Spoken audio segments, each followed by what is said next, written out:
Chapter 131। अच्छा बड़ा भाई। एक सभी युवतियां धीरे धीरे समूहों में खेलने के लिए बाहर चली गईं और कमरा काफी शांत हो गया। विभिन्न मैडमों ने अपने अपने अनुभव और दिलचस्प कहानियां साझा की और माहौल काफी खुशनुमा था। दाओहुआ और झोऊ जिंगवान निचली सीटों पर बैठे चुपचाप चाय पी रहे थे। यह चाय आपके घर की फूलों की चाय जितनी अच्छी नहीं है। झोऊ जिंगवान ने एक घूंट लिया और फिर कुछ उपेक्षा के साथ इसे बंद कर दिया। दाओहुआ ने मन में सोचा, निश्चित रूप से यह बेहतर होगा। यान परिवार को दूसरों के सामने अच्छा दिखाने के लिए वह हमेशा अपने बगीचे में उगाई गई चाय परोसती थी। इस पहाड़ पर यह असुविधाजनक है, बस जो उपलब्ध है उसे पी लें। वैसे भी इतनी देर तक चढ़ने के बाद वह वास्तव में प्यासी थी और उसके हाथ में कप खत्म होने के बाद उसने नौकरानी को अपने पास फिर से भरने के लिए रखा। झोऊ जिंगवान ने अपने होंठ भींच लिए और हिली नहीं। बचपन से ही वह काफी नखरेबाज थी और सामान्य सामान्य बातें उसके होठों से बहुत कम गुजरती थीं। तभी उसने देखा कि उसकी मां के पास वाली वरिष्ठ नौकरानी तेजी से अंदर आ रही थी, और जैसे ही वह उनके पास से गुजरी उसने उनकी ओर देखा।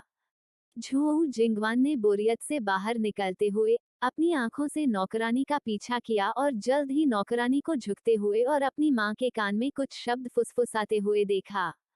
नौकरानी की बातें सुनने के बाद मैडम झोऊ ने मुस्कुराते हुए कहा, हमारे करीबी परिवारों के कुछ बच्चे मंदिर में आराम कर रहे हैं और उनके दर्शन के लिए आना चाहते हैं। यह सभी के लिए देखने का एक अच्छा अवसर है। वे सभी अच्छे बच्चे हैं। इसके साथ ही वो मनोरंजन के साथ मैडम ली की ओर मुड़ी। आपके दो लड़के भी पहाड़ पर हैं और वे भी आ गए हैं। मैडम ली की अभिव्यक्ति बदल गई। वह जानती थी कि संदर्भ वेनकाई और वेनताओ का था। पहले केवल वेनशियू को देखा था, अन्य दो को नहीं। उसने अनुमान लगाया था कि ऐसा दृश्य सामने आएगा। भले ही चूंकि वह उनकी बड़ी होने के नाते आ गई थी, दो छोटे लोगों को बिना किसी परवाह के उनका सम्मान करने के लिए आना होगा।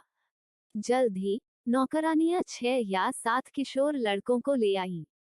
उनका नेतृत्व प्रांतीय गवर्नर के बेटे डोंग युवानक सुआन ने किया। उसके बाद सलाहकार के बेटे सु होंगक्सिन, फिर कोर्ट फिजिशियन के बेटे वू होंगा और अंत में यान भाई थे। झोऊ चेंगे पहले ही विभिन्न मैडमों से मिल चुके थे और इस बार वह केवल एक मार्गदर्शक के रूप में कार्य करते हुए दूसरों के साथ गए थे। मेरे भतीजे आंटी झोऊ को सम्मान देते हैं और यहाँ सभी मैडमों का स्वागत करते हैं। नवयुवकों ने उपस्थित महिलाओं का सम्मान किया। मैडम झोऊ ने जल्दी से उन्हें उठने के लिए कहा और उत्सुकता से युवकों को परिवारों से मिलवाया। अचानक मैडमें इस तरह प्रशंसा करने लगी मानो इसमें उनकी कोई कीमत ही न लगी हो। मैडम ली एक तरफ बैठ गईं। उनके चेहरे पर उचित मुस्कान थी। वे वेनकाई और वेनताओ को खुशी से देख रही थीं क्योंकि वे महिलाओं के साथ आराम से खुद को संभाल रहे थे। उसने दर्शाया कि दोनों को वांग्यू अकादमी गए ज्यादा समय नहीं हुआ था, फिर भी दूसरों के साथ उनका व्यवहार और बातचीत पहले से ही काफी संतुलित हो गई थी। जब वे घर पर थे तब से एक पूर्ण परिवर्तन। अब यहाँ तक कुलीन परिवारों के बेटों के सामने खड़े होने पर भी, हालांकि अभी भी विचारशीलता और सहजता में कुछ हद तक कमी है, फिर भी वे बहुत ज्यादा पीछे नहीं रहे। नीचे दाहुआ और झोऊ जिंगवान ने देखा कि उनके भाइयों को विभिन्न मैडमों द्वारा मूल्यांकन और चर्चा की गई थी और चुपचाप हंसने से खुद को नहीं रोक सके। मैं आपको बता दूं, इन मैडमों के इतने उत्साहित होने का कारण यह है कि वे भावी दामादों पर विचार कर रही हैं। झोऊ जिंगवान फुसफुसाए। दाओहुआ ने मन ही मन आलोचना की, धिक्कार है, प्राचीन काल भविष्य के फूलों को बर्बाद कर रहा है। और अपने होठों को मोड़ते हुए कहा, उन उपस्थित लोगों में से केवल आपका भाई और डोंग युवानक्सुआन थोड़े बड़े हैं, अधिक से अधिक केवल 15 या 16 वर्ष के हैं। इतनी जल्दी की आवश्यकता कहाँ है? झोऊ जिंगवान ने ऐसे कहा जैसे कि यह स्पष्ट हो। 15 या 16 निश्चित रूप से काफी पुराना है। देखो, यह सिर्फ एक प्रारंभिक मूल्यांकन है। जहां तक का सवाल है, समय पर बातचीत की जा सकती है। दाओहुआ ने अपना सिर हिलाया और चुपचाप पीने के लिए अपना चाय का कप उठाया। किशोरावस्था में शादी करने और स्वयं बच्चे पैदा करने के विचार ने उसे थोड़ा भयभीत और अस्वीकार्य महसूस कराया। इस तरह डोंग युवानक्सुआन और अन्य महिलाओं ने पहले ही अपनी चर्चाएं समाप्त कर ली थीं। यान वेनकाई, वेंताओ और मैडम ली ने कुछ देर तक बात की और कहा कि वे अब लिटिल प्रिंस के साथ एक ही कक्षा में हैं, एक साथ पढ़ रहे हैं और मार्शल आर्ट का अभ्यास कर रहे हैं, जिससे उनके परिवारों को आश्वस्त होना चाहिए। मैडम ली ने दोनों लड़कों से अकादमी में कड़ी मेहनत से पढ़ाई करने और अपना अच्छा ख्याल रखने का आग्रह किया। माँ, निश्चिंत रहें, अब कोई भी हमें धमकाने की हिम्मत नहीं करेगा, वेंकाई ने मैडम ली से धीमी आवाज में कहा, यह देखते हुए कि डोंग युवानिक्सुआन और अन्य लोग जाने के लिए तैयार लग रहे थे। उन्होंने कहा, अगली बार जब अकादमी में छुट्टी होगी, तो हम घर आएंगे। मैडम ली ने सिर हिलाया। जैसे ही डोंग युवानिक्सुआन और अन्य लोग जाने के लिए उठे, वेंकाई मुस्कुराए, मैडम ली से दूर चले गए और तेजी से दाओ हुआ और झोऊ जिंगवान के पास पहुंचे, जो एक कोने में बैठे थे। तुम दोनों बाहर खेलने क्यों नहीं जाते? दाओ हुआ ने मुस्कुराते हुए कहा, हम आराम कर रहे हैं। कुछ देर बैठने और 2 कप चाय पीने के बाद वे पहले ही ठीक हो चुके थे। वेंकाई की आंखें घूम गईं, क्या आपने पर्याप्त आराम किया है?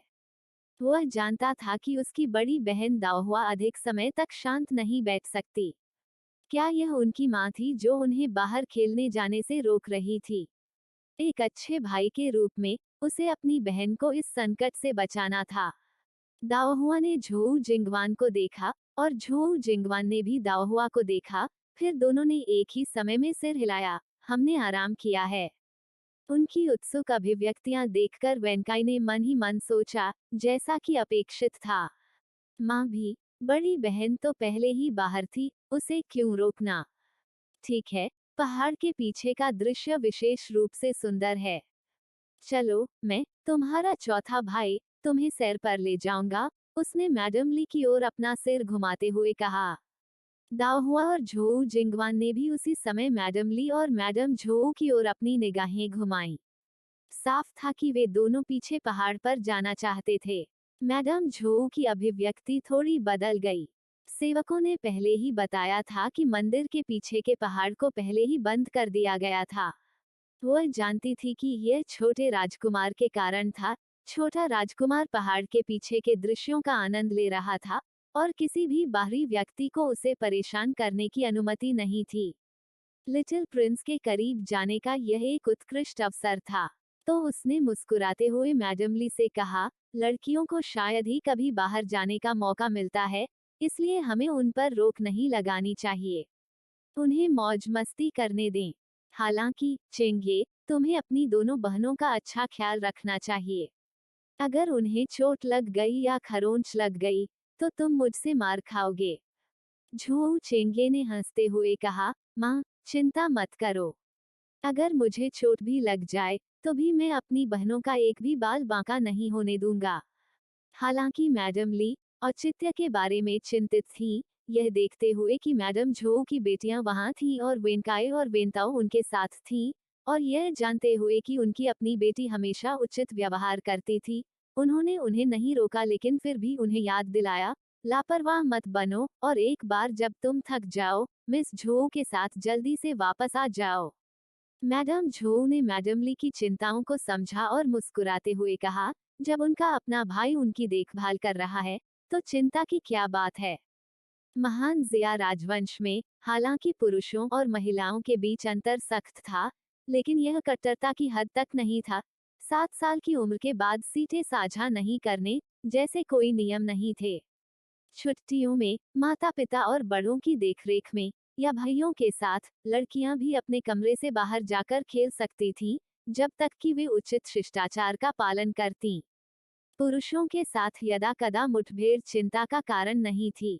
आखिरकार दोनों लड़कियां अभी किशोरावस्था में ही थीं, अभी भी जवान हूँ, अत्यधिक चिंता की कोई जरूरत नहीं थी। अपनी मां की स्वीकृति देखकर दाओहुआ और झो जिंगवान दोनों प्रसन्न हुए, लगातार सिर हिलाते रहे और वादा किया कि वे शरारती नहीं होंगे। मैडम झो ने अपना हाथ लहराया, ठीक है, बाहर जाओ और अपने भाइयों के साथ खेलो। यह सुनकर युवाओं ने औपचारिक रूप से प्रणाम किया और चले गए। उन्हें विदा होते देख विभिन्न मैडमों के चेहरे के भाव अलग अलग थे। कुछ लोग जो अपना पछतावा छिपा नहीं पा रहे थे, वे स्पष्ट रूप से अपनी बेटियों को पहले जाने से नहीं रोकने के लिए खुद को कोस रहे थे। अब वे उनके साथ पीछे के पहाड़ पर जा सकते थे। चैप्टर 132, हम करीब हैं। यान वेनकाई को दो युवा लड़कियों के साथ आगे दौड़ते हुए देखकर सभी मुस्कुराते हुए डोंग युवानक्सुआन और झोउ चेंगे ने एक त्वरित नजर डाली। दोनों ने एक साथ राहत की सांस ली। छोटे राजकुमार ने उन्हें महिलाओं से मिलने के लिए आमंत्रित करने की पहल की थी और उन दोनों को उसके उद्देश्य के बारे में अस्पष्ट जानकारी थी। जैसे ही वे जाने के लिए तैयार हुए, दोनों ने अपना दिमाग तेज कर दिया और यह सोचने लगे कि लड़कियों का ध्यान आकर्षित किए बिना उन्हें कैसे बाहर निकाला जाए। उन्हें इसकी बहुत कम उम्मीद थी। यान वेनकाई ने उनकी समस्या का समाधान कर दिया था। यान वेनकाई को दो लड़कियों के साथ उत्साहपूर्वक घूमते और पीछे के पहाड़ के दृश्यों के बारे में बातचीत करते हुए, साथ ही वेनताओ को किनारे पर ध्यान से देखते हुए डोंग युवानक्सुआ ने टिप्पणी की, जो लोग कम निश्चित सोचते हैं वे अधिक आसानी से जीते हैं। ये दोनों भाई वास्तव में एक जोड़ी थे, एक हंसमुख और भावुक, दूसरा आरक्षित और स्थिर, एक दूसरे के कार्यों को पूरी तरह से पूरक करता था। इसमें कोई आश्चर्य नहीं कि छोटे राजकुमार के ये दोनों भाई हमेशा उसके साथ रहते थे। किसी ऐसे व्यक्ति के आसपास रहना आरामदायक था जिसके विचार उनके चेहरे पर स्पष्ट रूप से लिखे हुए थे। उन्होंने भी उनकी कंपनी का आनंद लिया। उनके और झोउ चेंगे के विपरीत, जिन्हें लगातार अपने कार्यों के अपने परिवार पर प्रभाव पर विचार करना पड़ता था, कभी कभी काफी विवश महसूस करते थे। आगे, यान वेनकाई डोंग युवानक्सुआन और झोउ चेंगे के अनकहे समझौते से बेखबर था। इस समय खुद को काफी प्रसन्न महसूस कर रहा था। अपनी बड़ी बहन को उनकी मां से सफलतापूर्वक बचाने के बाद उसे अचानक महसूस हुआ कि उसका कद बड़ा हो गया है और वह आंतरिक रूप से प्रसन्न हुआ। जल्द ही समूह पीछे के पहाड़ पर पहुंच गया। दाओहुआ और झोउ जिंगवान ने अपने चारों ओर गार्डों को देखकर अपनी चंचलता बंद कर दी और यान वेनकाई और अन्य लोगों के पास बहुत ही महिला की तरह चलने लगे। दाओहुआ ने आसपास के अंगरक्षकों का सावधानीपूर्वक सर्वेक्षण किया, यह देखते हुए कि उनमें से कई तलवारों से लैस थे, और उसने मन ही मन सोचा, शाही परिवार की सुरक्षा बहुत बड़ी थी। पीछे के पहाड़ में विशाल खुले घास के मैदान थे, जो सामने के पहाड़ की तुलना में कहीं अधिक विस्तृत दृश्य प्रस्तुत करते थे। अरे, छोटा राजकुमार कहाँ है? यान वेनकाई ने जियो येयांग को न देखकर तुरंत इधर उधर देखना शुरू कर दिया और तेजी से चट्टान पर बने अष्टकोणीय मंडप की ओर इशारा करते हुए कहा, वो मंडप में है। यहाँ एक सेकंड के लिए रुकें, मैं जाकर उसे बुलाता हूँ। इतना कहकर वह तेजी से भाग गया। झोउ जिंगवान, जो पहली बार जियो येयांग से मिलने वाली थी और छोटी उम्र से ही सामंती शिष्टाचार में पली बड़ी थी, राजघराने के प्रति सहज श्रद्धा रखती थी, और दाओहुआ को एक तरफ खींचते हुए उसने फुसफुसाया, छोटा राजकुमार, क्या वह भयंकर है? क्या वह लोगों को मारता है या डांटता है? दाओहुआ क्षण भर के लिए स्तब्ध रह गया, फिर अनिश्चित रूप से कहा, मुझे नहीं लगता कि बात उस तक पहुंचनी चाहिए। वो एक लड़का है और हम लड़कियां हैं। जो लड़का लड़कियों पर हमला करता है, उसमें चरित्र की कमी होगी। उनके पीछे डोंग युवानक्सुआन और अन्य लोग युवा लड़कियों की बातचीत सुनकर अवाक रह गए। उग्र स्वभाव के साथ भी छोटा राजकुमार निश्चित रूप से दो युवा लड़कियों को परेशान नहीं करेगा। डोंग युवानक्सुआन ने विशेष रूप से दाओहुआ पर कई नजरें डाली। अगर उसे ठीक से याद है, तो इस लड़की ने यान परिवार के घर पर कई बार छोटे राजकुमार को साहसपूर्वक चुनौती दी थी। क्या वह जरा भी डरी हुई लग रही थी? मंडप के अंदर जियो येयांग ने पहले ही दाओहुआ और अन्य लोगों को देख लिया था, लेकिन अपनी विशिष्ट छवि बनाए रखने के लिए उसने जिद्दी होकर यान वेनकाई के आने और उसे बुलाने का इंतजार किया, फिर अपने दल के साथ आगे बढ़ने से पहले धीरे से अपनी चाय खत्म की। जैसे जैसे उनके बीच की दूरी कम होती गई, जियो येयांग और अधिक उत्सुक हो गया। आज दाओहुआ के साथ क्या हुआ? उसने उसका स्वागत करने की पहल नहीं की थी। इसके बजाय वह एक महिला की पूरी शालीनता के साथ उसे संकोच पूर्वक देख रही थी। दाओहुआ के होंठ वास्तव में कई बार हिले थे, लेकिन यान वेनकाए और अन्य लोगों ने उसे अकादमी में अपनी मुठभेड़ों के बारे में जो बताया था, उसे याद करते हुए उसे स्पष्ट रूप से एहसास हुआ कि वह अब उचित संयम के बिना जियो येयांग के साथ व्यवहार नहीं कर सकती। इस प्रकार वो झू जिंगवान के बगल में खड़ी हो गई और धैर्यपूर्वक जियो येयांग को आते हुए देख रही थी। जल्द ही जियो येयांग उन दोनों से पहले आ गया। हम छोटे राजकुमार को सम्मान देते हैं। झू जिंगवान के बाद दाओहुआ ने जियो येयांग को विनम्रतापूर्वक सलाम किया। बाकी सभी को यह सामान्य लग रहा था, लेकिन जियो येयांग के लिए यह पूरी तरह से आश्चर्यचकित करने वाला था। दाओहुआ, वह लड़का, पहली बार देखने के बाद से कभी भी उसके प्रति विनम्र नहीं रहा। उसे याद आया कि खतरे से भागने के दौरान खाना मोटा होने के कारण वह उसे खाना नहीं चाहता था। एक बार तो उन्होंने अपना आपा भी खो दिया था और खाना फेंक दिया था। हे भगवान, उसने उसके हाथ पर तमाचा मारा। उस समय वह इस मार से पूरी तरह स्तब्ध हो गया था। जब वह बच्चा था तब से किसने कभी उसके साथ ऐसा करने की हिम्मत की थी। वह शुरू में बहुत गुस्से में था और उसने फैसला किया था कि एक बार जब वह अपनी स्थिति वापस हासिल कर लेगा, तो वह तुरंत उसे वापस भुगतान कर देगा। लेकिन फिर उसने देखा कि वह चुपचाप उसके द्वारा फेंके गए भोजन को उठा रही थी, उसे पोंछ रही थी और खाने के लिए अपने मुंह में डाल रही थी, और अचानक उसे अब और गुस्सा नहीं आया। बाद में, जब वह असहनीय रूप से भूखा था, हालांकि वह स्पष्ट रूप से अधीर थी, फिर भी उसने उसके साथ यान परिवार के कुलमाता के राशन का एक नर्म टुकड़ा साझा किया। इसके बाद के समय में उन्होंने कभी भी झगड़ना बंद नहीं किया, लेकिन अब जब उन दिनों को याद करते हैं, तो सख्त होने के अलावा वे वास्तव में काफी दिलचस्प थे। दाओहुआ के बारे में उस पर इतनी गहरी छाप पड़ने का कारण शायद यह था कि उसने शुरू से अंत तक उसके साथ किसी भी सामान्य व्यक्ति की तरह व्यवहार किया, बिना उसकी चापलूसी किए या उस पर अत्याचार किए, भले ही वह उस समय बहुत खराब स्थिति में था। उसके प्रति उसका रवैया सिर्फ इसलिए था क्योंकि वह एक व्यक्ति के रूप में था, उसकी स्थिति से कोई लेना देना नहीं था। किसी ऐसे व्यक्ति के लिए जो इंपीरियल सिटी में बड़ा हुआ था, यह वास्तव में एक अलग अनुभव था। और फिर उसमें जो जीवंतता झलकती थी, साथ ही उसकी आंखें भी थीं जो हमेशा मुस्कुराती रहती थीं, ये सब उसकी स्मृति में ताज़ा बना रहा। टकराना। जियो येयांग ने कभी अपनी भावनाओं को नहीं छिपाया। यदि वह कुछ समझ नहीं पाता, तो वह परेशान नहीं होता।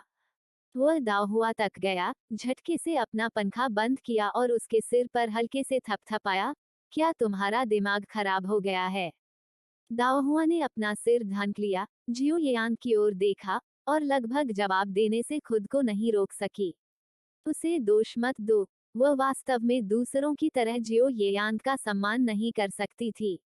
सबसे पहले, वह आधुनिक युग से आई थी, और हालांकि वह कुछ वर्षों तक प्राचीन काल में रही थी और उसे शाही शक्ति की कुछ समझ थी, लेकिन यह उसके अंदर डर की हद तक घर नहीं कर पाई थी। दूसरा, जिस समय वे संकट में थे, उस समय की उस धारणा से वो कभी उबरने में कामयाब नहीं हुई। उस समय उनकी लड़ाई कभी भी उसकी हार में समाप्त नहीं हुई। तीसरा, वर्तमान जियो येयांग अधिक से अधिक एक क्रोधी छोटा बच्चा था। एक वयस्क की आत्मा एक बच्चे के सामने कैसे झुक सकती है? दाओहुआ को बोलने में झिझकते देख जियो येयांग ने चिढ़कर कहा, कहो जो तुम कहना चाहते हो। तुम इतने घमंडी कब हो गए हो? उसके शब्दों पर दाओहुआ ने तुरंत अपना सिर छोड़ दिया, क्रोधित होकर बोली, तुम्हारे हाथ को वास्तव में एक थप्पड़ की जरूरत है। तुमने मुझे क्यों मारा? मैं तुम्हें चेतावनी देती हूँ, अगर तुमने दोबारा ऐसा किया, तो देखो मैं तुम्हारे प्रति कैसे विनम्र नहीं होऊंगी। उसने अपनी मुट्ठी उठाकर जियो येयांग के सामने हिलाते हुए कहा। अब जियो येयांग सहज था। यह वही दाओहुआ था जिसे वह जानता था। एक विनम्र, उचित महिला की तरह व्यवहार करना उसके वास्तविक स्वरूप में फिट नहीं बैठता। यहाँ पीछे के पहाड़ पर दृश्य कैसा है? उधर डीफू ने देखा कि उसका मालिक पहले नर्म हो गया था। उसने गुस्से में चुपचाप स्वर्ग की ओर देखा। जियो येयांग को विषय बदलते देख दाओहुआ ने बात जारी नहीं रखी। उसने चारों ओर पहाड़ों को ढंकने वाले लाल मेपल के पत्तों को देखा और ताजगी का एहसास महसूस किया। खुशी से मुस्कुराते हुए कहा, हाँ, यह सुंदर है। जियो येयांग ने उसकी आंखों में चमकती रोशनी देखने के लिए अपना सिर घुमाया और मुस्कुराए बिना नहीं रह सका। किसी कारण से उन्हें हमेशा लगता था कि दाओहुआ की मुस्कान में गर्म, उपचारात्मक प्रभाव होता है, जैसे सर्दियों में सूरज की किरणें त्वचा पर गर्म होती हैं। यह कुछ भी नहीं है। वो हुआ पर्वत का दृश्य और भी बेहतर है।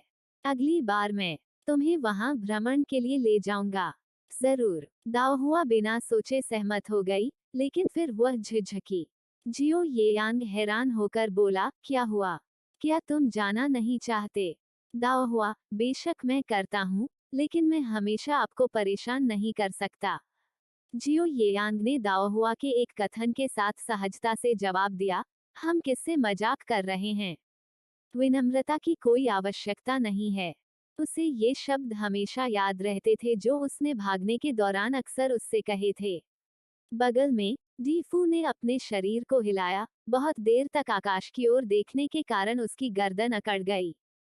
Chapter 133 barbecue. दाओहुआ ठीक होगी, है ना? झोऊ जिंगवान लगातार दाओहुआ और जियो येयांग की ओर देखती रही, उसका चेहरा चिंता से भरा हुआ था। उसे उम्मीद नहीं थी कि लिटिल प्रिंस शुरू से ही दाओहुआ का प्रशंसक बनेगा, और मामले को और भी बदतर बनाने के लिए उसके भाई ने अवसर का लाभ उठाते हुए उसे खींच लिया, जिससे वह असमंजस में पड़ गई कि वह वहां जाए या नहीं। अपनी बहन के चिंतित चेहरे को देखकर झोऊ चेंगे ने भी डी फुकू की अभिव्यक्ति की नकल करते हुए असहायता से आकाश की ओर देखा। इस बहन की आंखों में वह नजर वास्तव में कोई अच्छा काम नहीं करती। क्या वह नहीं देख सकती कि छोटा राजकुमार यान लड़की के साथ मजाक कर रहा है? इस तरह छोटा राजकुमार अपनी निकटता दर्शाता है। ठीक है, यह विधि वास्तव में युवा लड़कियों पर उपयोग के लिए बिल्कुल उपयुक्त नहीं हो सकती है। चलो, पहले से ही देखना बंद करो। छोटा राजकुमार सिर्फ मिस यान को चिढ़ा रहा है। यह सुनकर झोऊ जिंगवान की आंखें चौड़ी हो गईं और उसने अपने बड़े भाई की ओर देखा। क्या बात है, मेरे चेहरे पर कुछ लग गया। झोऊ चेंगे को उसकी घूरने से असहजता महसूस हुई और उसने अनजाने में उसके गाल को छू लिया। झोऊ जिंगवान ने चारों ओर देखा और यह देखकर कि हर कोई उनसे कुछ दूरी पर था, धीमी आवाज में बोला, बड़े भाई, आप और दाओहुआ कब से उसे मिस यान कहने के लिए इतने परिचित हो गए हैं? उसने अपने होंठ मोड़ते हुए बात पूरी की। झोऊ चेंगे ने तुरंत झोऊ जिंगवान के सिर पर हाथ मारा, मैं यान भाइयों का अच्छा दोस्त हूँ, तो उसे मिस यान कहने में क्या हर्ज है? झोऊ जिंगवान ने अपने होंठ सिकोड़कर कहा, आप बहुत जल्दी बदल जाते हैं। कुछ समय पहले आप अभी भी यान परिवार की सबसे बड़ी बेटी को उसके औपचारिक नाम से बुला रहे थे। गुस्से में उसने कहा, आप उन अन्य लोगों की तरह ही हैं, क्योंकि लिटिल प्रिंस यान परिवार के करीब है, इसलिए आप मक्खन लगा रहे हैं। झोऊ चेंगे ने फिर से झोऊ जिंगवान के सिर पर प्रहार किया, अन्य मामलों में आप एक मूर्ख की तरह अनभिज्ञ हैं, लेकिन जब अपने ही भाई की आलोचना करने की बात आती है, तो आप काफी स्पष्टवादी हैं। इतना कहते हुए उसके चेहरे पर गर्व की झलक आ गई। बट अप, क्या मेरे झोऊ परिवार को यान परिवार को बट अप करने की जरूरत है? मैं यान परिवार के करीब सिर्फ इसलिए हूँ क्योंकि मैं 3 यान भाइयों से दोस्ती करता हूँ, और इसलिए भी क्योंकि अंकल यान अपेक्षाकृत अस्थिर हैं, इसलिए मैं उनके करीब हो गया हूँ। झोऊ जिंगवान ने अपना संदेह व्यक्त किया, वास्तव में। लेकिन इससे पहले कि लिटिल प्रिंस ने यान परिवार के प्रति कोई स्नेह दिखाया, मैंने आपको कभी उनके इतना करीब आते नहीं देखा। आप। झोऊ जिंगवान ने झोऊ चेंगे को इतना परेशान किया, मैं अब आपसे बात करने के लिए परेशान नहीं हो सकता, जाओ अकेले ही मजे करो। इतना कहकर वह तेजी से चला गया। अगर किसी ने करीब से देखा, तो उसके पीछे हटने से उड़ान का एहसास हुआ। झोऊ जिंगवान ने चिल्लाते हुए कहा, मैंने कुछ भी गलत नहीं कहा, क्या मैंने? इस बीच दाओहुआ ने देखा कि झोऊ जिंगवान अकेला था और वह उसे ढूंढने के लिए उसके पास आना चाहता था। लेकिन जब वह आगे बढ़ने लगी तो जियो येयांग भी उसके पीछे हो लिया। झोऊ जिंगवान और जियो येयांग एक दूसरे से परिचित नहीं थे, और जब वे एक साथ थे, तो उन्हें नहीं पता था कि क्या बात करनी है। दोनों को अजीब सी खामोशी में देखकर दाओहुआ को थोड़ा असहज महसूस हुआ और उसने कुछ सोचते हुए चट्टान की ओर इशारा किया और सुझाव दिया, चलो मंडप में बैठते हैं।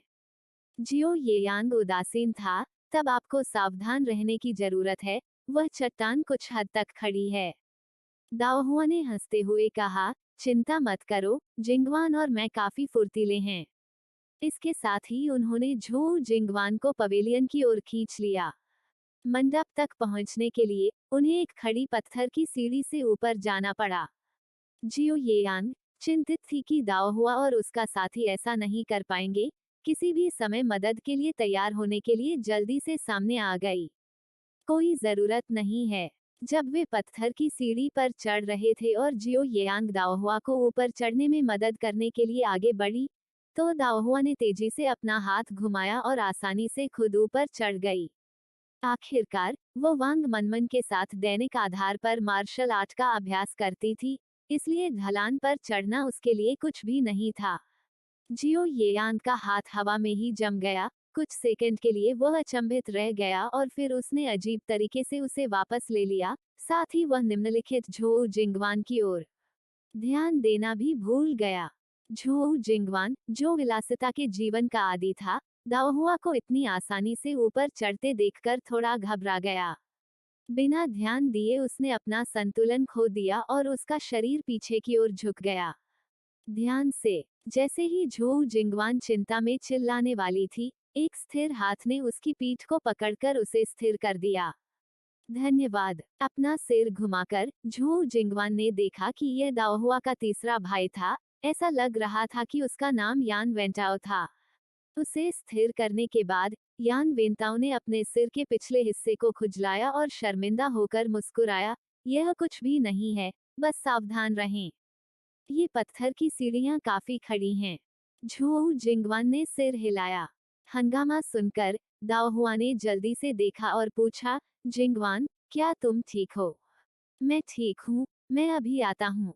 एक बार जब झोउ जिंगवान ऊपर चढ़ गया, तो दाओहुआ ने राहत की सांस ली और जियो येयांग पर कुछ हद तक निंदनीय नजर डाली। जियो येयांग ने अपनी नाक को छुआ, मैंने ध्यान नहीं दिया। वो इस बात का आदी था कि दूसरे उसकी देखभाल करते थे। किसी और के प्रति झुकाव उसके लिए एक दुर्लभ घटना थी। तो उसे कैसे पता चलेगा कि झोउ जिंगवान इतना कमजोर था? झोउ जिंगवान ने जियो येयांग को दोष देने की हिम्मत नहीं की और तुरंत कहा, यह मेरी अपनी लापरवाही है। तब तक डोंग युवानक्सुआन और कुछ अन्य लोग भी मंडप में आ गए थे और विषय को हटा दिया गया था। मंडप से दृश्य और भी बेहतर था, जिसमें संपूर्ण दयुवान नदी साफ दिखाई दे रही थी। दाओहुआ रेलिंग पर झुक गया, नीचे देख रहा था, लगभग चिल्लाना चाहता था। अगर उसने सचमुच ऐसा किया तो कितना हंगामा होगा, इसके बारे में सोचकर वह हंसने से खुद को नहीं रोक सकी। तुम किस बात पर हंस रहे हो? जियो येयांग उसके पास गया और नीचे देखा, लेकिन समझ नहीं पाया कि क्यों। दाओहुआ ने सिर हिलाया, कुछ नहीं। मंडप में बैठे सभी लोगों को बिना किसी काम के बैठे देखकर डोंग युवानक्सुआन ने एक पल के लिए सोचा और सुझाव दिया, अगर हम कविता को जोड़ने का खेल खेले तो कैसा रहेगा? नहीं, नहीं। दाओहुआ और झोउ जिंगवान ने एक सुर में इनकार कर दिया। डोंग युवानक्सुआन एक पल के लिए चौंका, लेकिन फिर वह मुस्कुराया और कहा, चलो मुश्किलों के लिए मत जाओ, बस साधारण 5 अक्षर वाली चौपायां ही काम करेंगी। दाओहुआ ने फिर भी बार बार अपना सिर हिलाया। पढ़ना और पात्रों को पहचानना उसके लिए संभव था, लेकिन कविता लिखना वस्तुतः उसकी मृत्यु होगी। तुम सब खेलो, मैं इसे बाहर बैठाऊंगा। मैं भी। झू जिंगवान ने भी अपना छोटा हाथ उठाया। खुद को पढ़ने का शौक नहीं था और स्वाभाविक रूप से कविता लिखने के उपहार की कमी थी। डोंग युवानक्सुआन को थोड़ा शर्मिंदा देखकर यान वेंशियू ने तुरंत बातचीत संभाली, दो छोटी बहनें अभी छोटी हैं, चलो फिर ऐसा करते हैं। सबसे पहले जियो येयांग ने भाग लिया और कुछ पंक्तियां लिखीं, लेकिन जल्द ही उन्हें यह रुचिकर लगने लगा। हर सभा में वही पुरानी बात थी, बेहद उबाऊ। जब उसने रुचि खो दी, तो स्वाभाविक रूप से दूसरों को इसे जारी रखना सही नहीं लगा। इस प्रकार मंडप में थोड़ी देर के लिए सन्नाटा छा गया। यह केवल दाओहुआ और झोऊ जिंगवान ही थे जो अभी भी उत्साहपूर्वक अपने आसपास के दृश्यों की ओर इशारा कर रहे थे और लगातार बातें कर रहे थे। थोड़ी देर के बाद दाओहुआ को मंडप में सन्नाटा महसूस हुआ। उसने अपना सिर घुमाया और देखा कि हर कोई उसे और झोऊ जिंगवान को देख रहा था। अपनी मोटी त्वचा के बावजूद भी वो जोर से हंसना और बोलना जारी नहीं रख सकती थी। मैंने इस सैर के लिए समय बिताने का एक तरीका तैयार किया है, क्या आप इसे आजमाना चाहेंगे? वहां सभी को अजीब सी चुप्पी में बैठे देखकर दाओहुआ बोलने से खुद को नहीं रोक सका। जियो येयांग की दिलचस्पी थी, किस तरह? बारबेक्यू। दाओहुआ ने तुरंत सभी को समझाया कि बारबेक्यू क्या है। जियो येयांग और अन्य लोगों ने इसके साथ पहले कभी नहीं खेला था और सभी इसमें रुचि रखते थे। तो फिर हम किसका इंतजार कर रहे हैं, चलो बारबेक्यू करें। जियो येयांग ने तुरंत निर्णय लिया। दाओहुआ का चेहरा अचानक उतर गया। जियो येयांग, क्या गलत है? दाओहुआ, मैं यह कहना भूल गया, उपकरण और सामग्री सभी पहाड़ की तलहटी में नाव पर हैं। जियो येयांग ने सोचा कि यह कोई बड़ी बात नहीं है और उदासीनता से कहा, समस्या क्या है? मैं किसी को नीचे जाकर इसे लाने के लिए कहूंगा, यह जल्दी होगा। उसे यह कहते हुए देखकर दाओहुआ ने तुरंत वांग मैनमैन को चीजें प्राप्त करने के लिए जियो येयांग के लोगों का पीछा करने के लिए बुलाया। जब चीजें सामने लाई गईं, तो दाओहुआ ने पाया कि उपकरण अभी भी वहीं थे, लेकिन सभी सामग्रियां खत्म कर दी गई थीं। दाओहुआ एक पल के लिए चौंक गई, फिर डेफू को व्यक्तिगत रूप से औजारों की सफाई करते हुए देखकर उसे तुरंत एहसास हुआ कि इसका कारण जहर का डर था, या इस चिंता से कि ताजगी से पेट खराब हो सकता है। शाही परिवार के सदस्य निश्चित रूप से अपने जीवन को लेकर सतर्क हैं। इसे बंद कर दिया गया था, ऐसा ही हो। डेफू द्वारा तैयार की गई सामग्री उसके द्वारा तैयार की गई सामग्री से कहीं अधिक भव्य थी। बारबेक्यू की सीखों में धागा डालने के लिए नौकरानियां थीं और कोयले जलाने के लिए युवा नौकर थे, उन्हें बस ग्रिल करना था। वहां बेकार मत बैठो, बारबेक्यू करने का मजा तभी है जब आप इसे स्वयं करें। आओ और इसे आजमाओ। दाओहुआ ने जियो येयांग को एक मांस का कटार सौंपा, जिसे उसने पिरोया था। जियो येयांग एक पल के लिए झिझका, फिर दाओहुआ से कटार लिया और उसके मार्गदर्शन में वह इसे शालीनता से पकाने में कामयाब रहा। जब भोजन की बात आती है, तो मुझे लगता है कि आप काफी प्रतिभाशाली हैं। जियो येयांग ने प्रक्रिया के दौरान दाओहुआ से चुटकी ली। दाओहुआ ने कोई जवाब नहीं दिया और इसे अपनी तारीफ के तौर पर लिया। वहां दो बारबेक्यू ग्रिल थे, एक का उपयोग जियो येयांग, दाओहुआ और झोऊ जिंगवान द्वारा किया गया था, जबकि दूसरा अन्य सभी के लिए था। डोंग युवानिक सुआन और अन्य लोग भी उत्साह से अपना भोजन स्वयं ग्रिल कर रहे थे, लेकिन या तो उन्होंने बहुत अधिक मसाला इस्तेमाल किया या बहुत कम।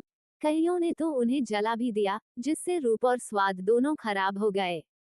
लेकिन फिर भी यह सभी के लिए पहला बारबेक्यू था और वे सभी उत्साह से भरे हुए थे। अगली बार जब हम खेलने के लिए बाहर जाएंगे तो मैं इसे भी तैयार करूंगा। चैप्टर 134, भोजन के लिए संघर्ष। ओ डियर, हमारा स्वाद अच्छा नहीं है, बड़ी बहन, मैं वही खाना चाहता हूँ जो आपने ग्रिल किया है।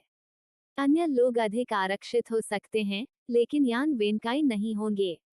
अपने कटार को थोड़ा जले हुए देखकर उसने उन्हें फेंक दिया और दाओहुआ की ओर भाग गया।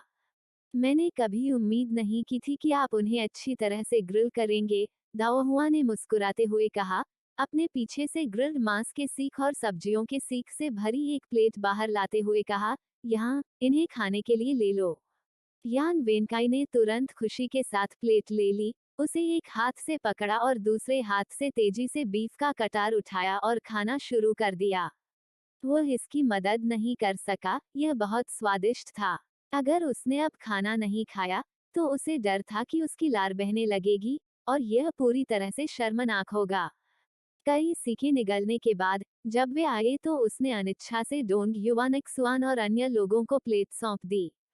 मेरा क्या? दाओहुआ को यान वेनकाई को सभी ग्रिल्ड कटार देते देखकर जियो येयान कुछ हद तक अप्रसन्न हुआ।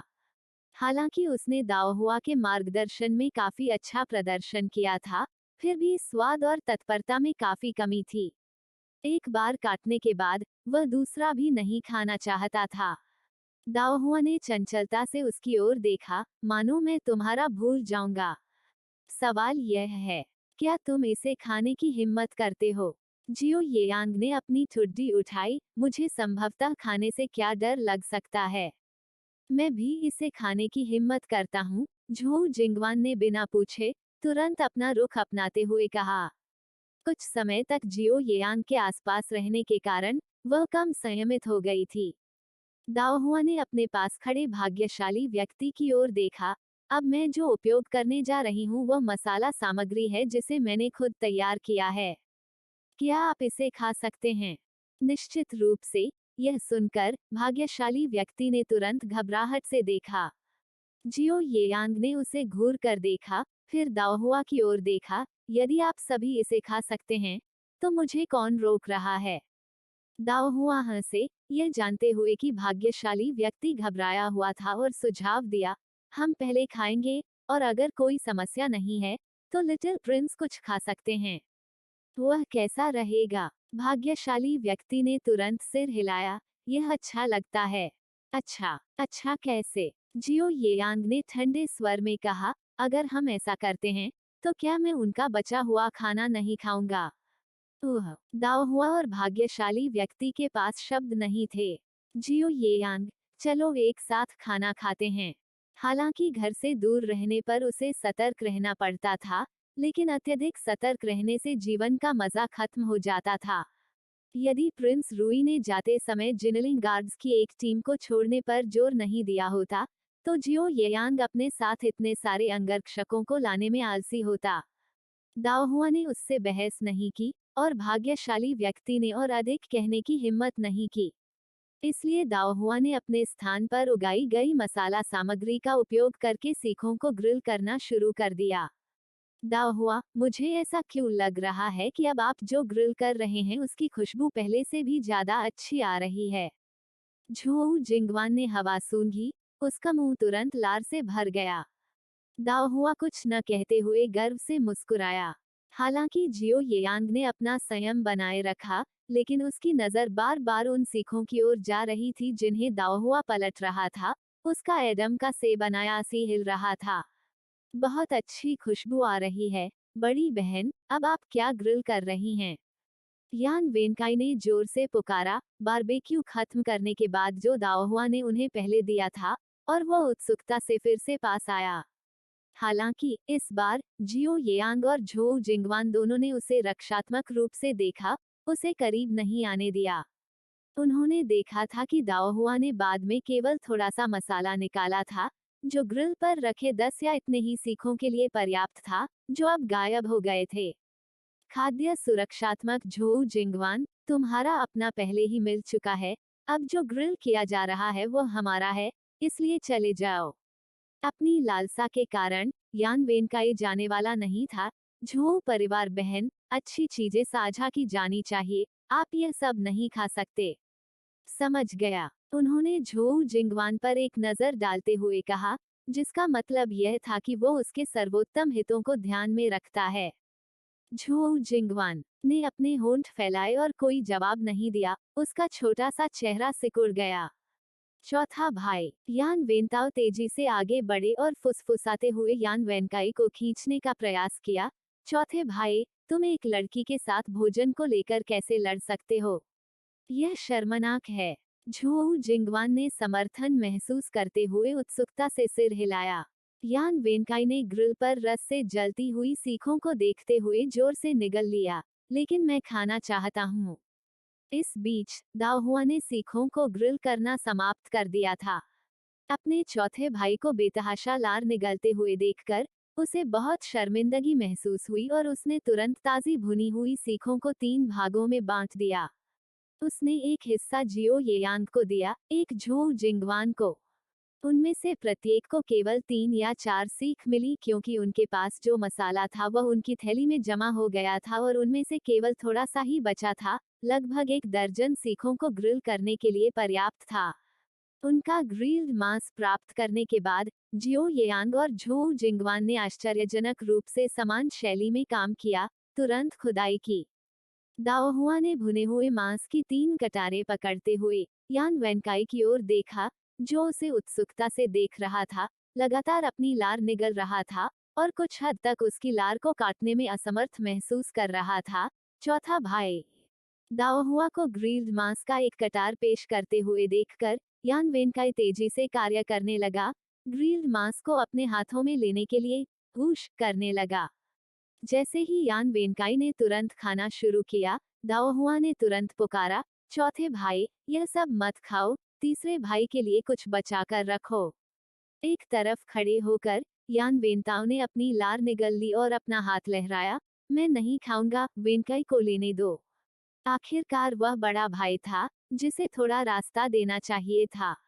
आप बहुत दयालु हैं, तीसरे भाई यान वेनकाई ने यान वेंटाओ को एक अच्छे आदमी का कार्ड भेजा, फिर स्पष्ट विवेक के साथ खाना जारी रखा। दाओहुआ ने बिना शब्द कहे अपना सिर हिलाया, यह सिर्फ भुने हुए मांस का एक कटार है, क्या आप थोड़ा ऊंचा लक्ष्य नहीं रख सकते? चौथे भाई दाओहुआ ने खाने के लिए तैयार होकर अपना कटार उठाया, लेकिन डोंग युवानक्सुआन और अन्य लोगों को लालसा से देखते हुए देखकर उसका हाथ हवा में ही रुक गया। बिग ब्रदर डोंग, आप ये 2 कटार क्यों नहीं लेते और उन्हें साझा क्यों नहीं करते? दाओहुआ ने अनिच्छा से भुना हुआ मांस सौंप दिया। हम इसे कैसे स्वीकार कर सकते हैं? डोंग युवानक्सुआन के मुंह ने प्रस्ताव को अस्वीकार कर दिया, फिर भी उसके कदम तेज थे और पलक झपकते ही वह दाओहुआ के पास था, उसकी आंखें भुने हुए मांस पर टिकी हुई थीं। दाओहुआ का गाल हिल गया और उसने त्यागपत्र देकर ग्रिल्ड मांस सौंप दिया। डोंग युवानक्सुआन को अभी अभी ग्रिल्ड मांस मिला था जब सू होंगक्सन और अन्य लोगों ने इसे साझा करने के लिए चिल्लाते हुए उसे खींच लिया। दाओहुआ ने उदास भाव से उसके खाली हाथों की ओर देखा। वह भी खाना चाहती थी, प्राचीन युग में यह उसका पहला बारबेक्यू था और इतनी देर तक ग्रिल करने के बाद वह एक भी सीख नहीं ले पाई थी। यहाँ अचानक उसकी आंखों के सामने भुने हुए मांस की 3 कटारें दिखाई दी। दाओहुआ की अभिव्यक्ति उज्ज्वल हो गई, यह सोचकर कि झोउ जिंगवान ने देखा कि उसने खाना नहीं खाया है और उसे साझा करने का फैसला किया, लेकिन जब उसने ऊपर देखा तो यह वास्तव में जियो येयांग था। दाओहुआ को केवल देखते और हाथ न बढ़ाते देख जियो येयांग ने अधीर होने का नाटक किया, क्या तुम खाओगे या नहीं? यदि नहीं, तो मैं उन सभी को खा लूंगा। खाओ, बिल्कुल मैं खाने जा रहा हूँ। दाओहुआ का मुंह सिकुड़ गया और उसने अपने दोनों हाथ फैलाए, प्रत्येक में एक कटार लिया। पिछले अनुभव को ध्यान में रखते हुए इस बार दाओहुआ ने जल्दी से खाना शुरू कर दिया। खाते समय मुस्कुराते हुए जियो येयांग की ओर देखा, मानो धन्यवाद कह रही हो। जियो येयांग ने देखा कि दाओहुआ ने अनायास ही उसकी 2 सीख ले ली और एक वापस मांगने ही वाला था कि तभी हंसी से भरी उनकी आंखें मिली। वह क्षण भर के लिए स्तब्ध हो गया और जो शब्द वह कहना चाहता था वह फीके पड़ गए।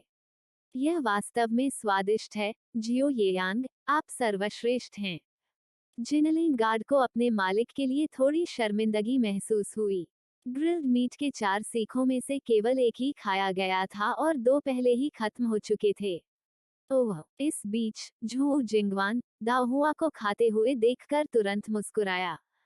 छोटा राजकुमार इतना दयालु था कि उसने दाओहुआ को ग्रिल्ड मांस दिया, अब वह उसे खाने के लिए बचा सकती थी। झू जिंगवान ने पहले ही एक कटार खत्म कर लिया था और अब दूसरा खा रहा था, लेकिन अचानक उसने अपना सिर उठाया और यान वेंताओ की ओर देखा, जो चुपचाप बाकी सभी को खाते हुए देख रहा था। यान वेंताओ दूसरों के साथ प्रतिस्पर्धा करने में बहुत शर्मीला था और केवल अपनी लार निगलते हुए देखता रहता था। यहाँ अचानक उसकी आंखों के सामने भुने हुए मांस का एक कटार आ गया। यान वेंताओ ने आश्चर्यचकित भाव से झोउ जिंगवान की ओर देखा। यह देखकर कि वह हिल नहीं रहा है, झोउ जिंगवान ने निर्णायक रूप से कटार उसके हाथ में रख दिया और गर्व से कहा, आपने अभी मेरी मदद की है, इसलिए इस ग्रिल्ड मांस को मेरे धन्यवाद का प्रतीक माने। इतना कहकर वह अपना सिर ऊंचा करके चली गई। हालांकि वो बहुत दूर नहीं गई थी कि झोउ चेंगे ने उसे एक झटके से पकड़ लिया। ठीक है, झू जिंगवान, तुमने पहले अपने बड़े भाई को स्वादिष्ट दावत नहीं दी, बल्कि किसी और को दे दी, क्या तुम अब भी मेरी बहन हो? आपको ग्रिल्ड मांस नहीं चाहिए, बस यदि आप चाहते हैं तो आप नहीं हैं, झू जिंगवान ने स्पष्ट रूप से बुदबुदाया। बिल्कुल नहीं, आपको मुझे एक कटार देना होगा। अन्यथा, यदि आप बाद में किसी परेशानी में पड़ गए, तो मैं आपकी ओर से बिल्कुल भी पैरवी नहीं करूंगा। यान वेंताओ ने भाई बहनों को झगड़ते हुए देखा, अपने हाथ में पकड़ी हुई कटार को देखा, अपने मुंह का कोना उठाया और काट लिया। यम, कितना टेस्टी। चैप्टर 135, पहाड़ पर चढ़ने की दौड़। दाओहुआ क्षेत्र में उगाए गए मसालों के साथ पकाए गए बारबेक्यू मांस का स्वाद चखने के बाद सभी ने पाया कि उसके बाद का बारबेक्यू उतना स्वादिष्ट नहीं लग रहा था। उन्होंने थोड़ा लापरवाही से खाया और जल्द ही उनमें रुचि खत्म हो गई। अगली बार जब हमारे पास यह बारबेक्यू हो, तो पहले इस्तेमाल किए गए अधिक मसाले लाना याद रखें। जियो येयांग और दाओहुआ घास पर एक साथ बैठे थे, आगे पीछे फुसफुसाते हुए। दाओहुआ ने सिर हिलाया, जरूर। लेकिन क्या आपके पास समय है? मैंने सुना है कि अकादमी में बहुत सारी कक्षाएं हैं। साहित्य और मार्शल आर्ट दोनों में पढ़ाई के साथ, क्या आपके पास वास्तव में बाहर आकर खेलने का समय है? जियो येयांग की अभिव्यक्ति गिर गई और उसने एक गहरी आह भरी। शाही परिवार का सदस्य होते हुए भी उनके जैसे व्यक्ति को भी अपनी परेशानियां झेलनी पड़ी। बाकियों का तो जिक्र ही नहीं, उनका शैक्षणिक भार सामान्य परिवारों की तुलना में कहीं अधिक भारी था। यह तो सौभाग्य था कि वह राजकुमार नहीं था, केवल राजकुमार का पुत्र था, अन्यथा उसे और भी बहुत कुछ सीखना होता। कुछ लोगों से न मिलने की इच्छा के अलावा वह बीजिंग नहीं लौटना चाहता था। इसका एक महत्वपूर्ण कारण यह था, एक बार जब वह वापस लौटा, तो उसे कक्षाओं में भाग लेना होगा और राजकुमारों के साथ अध्ययन करना होगा। हालांकि वांग्यू अकादमी में जीवन कुछ अधिक आरामदायक था, ऐसा केवल इसलिए था क्योंकि वहां पर्यवेक्षण कम था। उसे अभी भी आवश्यक कोर्सवर्क करना था। समय समय पर उनका मार्गदर्शन करने वाले शिक्षक को उनकी प्रगति की रिपोर्ट उनके शाही चाचा को देनी पड़ती थी। यदि उसके ग्रेड कम हो गए, तो उसे बीजिंग वापस भेजे जाने की नौबत आ जाएगी। अफसोस, इसके बारे में न सोचे तो बेहतर होगा। इस विचार में डैख भरे आंसुओं के अलावा कुछ नहीं था।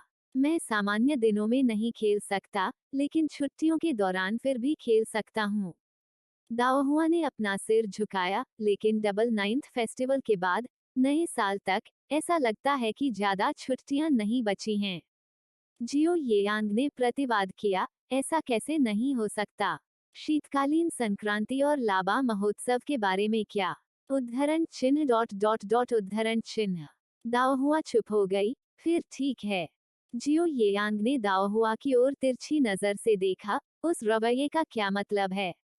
क्या तुम मेरे साथ घूमना नहीं चाहते? दाओहुआ ने अपना पंजा उठाया और कसम खाते हुए कहा, मैं कसम खाती हूँ, बिल्कुल नहीं। उसका परिवार अभी भी जियो येयांग के काफी करीब नहीं था, वे संभवतः उसे कैसे दूर कर सकते थे? चापलूसी करना, इस शब्द के बारे में सोचते हुए दाओहुआ ने जियो येयांग की ओर देखा। ऐसा लगता है कि इस लड़के ने कभी भी उसके सामने अपनी हैसियत का दावा नहीं किया था। खैर, जीवन रक्षक ऋण चुकाने के अपने फायदे थे। दाओहुआ ने खुशी से अपने पैर घुमाए। जियो येयांग के साथ उनके परिवार के रिश्ते अब काफी अच्छे थे। सभी बच्चे होने के कारण वे वयस्कों को शामिल किए बिना छुट्टियों के दौरान खेलने के लिए एकत्र हुए, जिसका अर्थ है कि खेल में कोई जटिल रुचि नहीं थी। इस तरह उसे उसे खुश करने के लिए या उत्सुकता से उसकी चापलूसी करने के लिए पीछे की ओर झुकना नहीं पड़ता था। वे बस आराम से खेल सकते थे और आनंद ले सकते थे। थोड़ी देर बैठने के बाद जियो येयांग फिर से ऊब गया। उसने आकाश की ओर देखा और महसूस किया कि अभी भी जल्दी है, इसलिए वह दाओहुआ की ओर मुड़ा और कहा, जियांग अक्सिया पर्वत की चोटी से दृश्य अद्वितीय है। क्या आप ऊपर जाकर देखना नहीं चाहते? दाओहुआ ने पहाड़ की चोटी पर नजर डाली और दूरी का अनुमान लगाया, झिझकते हुए कहा, ऊपर चढ़ने में काफी समय लगेगा, है ना? जियो येयांग, अगर हम तेजी से चढ़ते हैं, तो आधा घंटा पर्याप्त है, और नीचे आने में और भी कम समय लगता है। यह जानते हुए कि दाओहुआ मैडम झोऊ के कार्यक्रम के बारे में चिंतित था, अब दोपहर का चौथा पहर दोपहर 2 बजे था। पहाड़ की चोटी से वापस आने में अपराह्न 3 बजे से शाम 5 बजे तक का समय लगेगा। इस पर विचार करने के बाद जियो येयांग ने झोउ चेंगे को बुलाया और उनसे मैडम झोउ से पूछताछ करने को कहा कि वे कब जाने की योजना बना रहे हैं। झोउ चेंगे को तुरंत जानकारी मिल गई।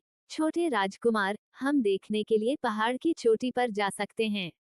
माँ ने कहा कि चूंकि उनके लिए बाहर आना और मौज मस्ती करना दुर्लभ है, इसलिए वे शाम 5 बजे शाम 7 बजे तक नहीं जाएंगे। जियो येयांग ने तुरंत मुस्कुराते हुए दाओहुआ की ओर देखा। चलो फिर चलते हैं। इस बार आपके पास कोई बहाना नहीं है। अभी मैंने आपके बड़े भाई को यह कहते सुना कि जब आप छोटे थे, तब से आपको खेतों में दौड़ने की आदत है। आप उससे भी तेज दौड़ते हैं। देखते हैं, क्या वह झूठ बोल रहा था। दाओहुआ उनके साथ खड़ा हुआ। ठीक है, चलो यह देखने के लिए एक प्रतियोगिता करें कि कौन तेज है।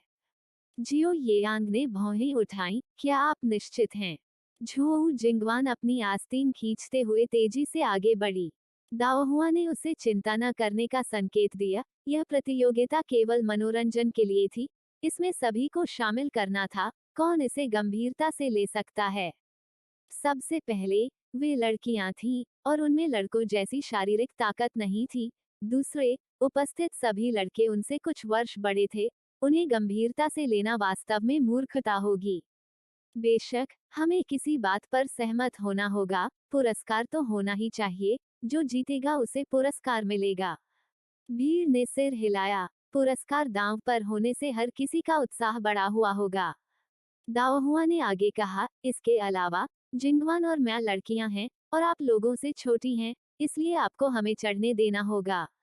50 कदम आगे। जियो येयांग मुस्कुराया और सहमति में सिर हिलाया। ठीक है, हम तुम्हें पहले चढ़ने देंगे, लेकिन मुझे तुम्हें याद दिलाना होगा, अंत में हम निश्चित रूप से विजेता होंगे।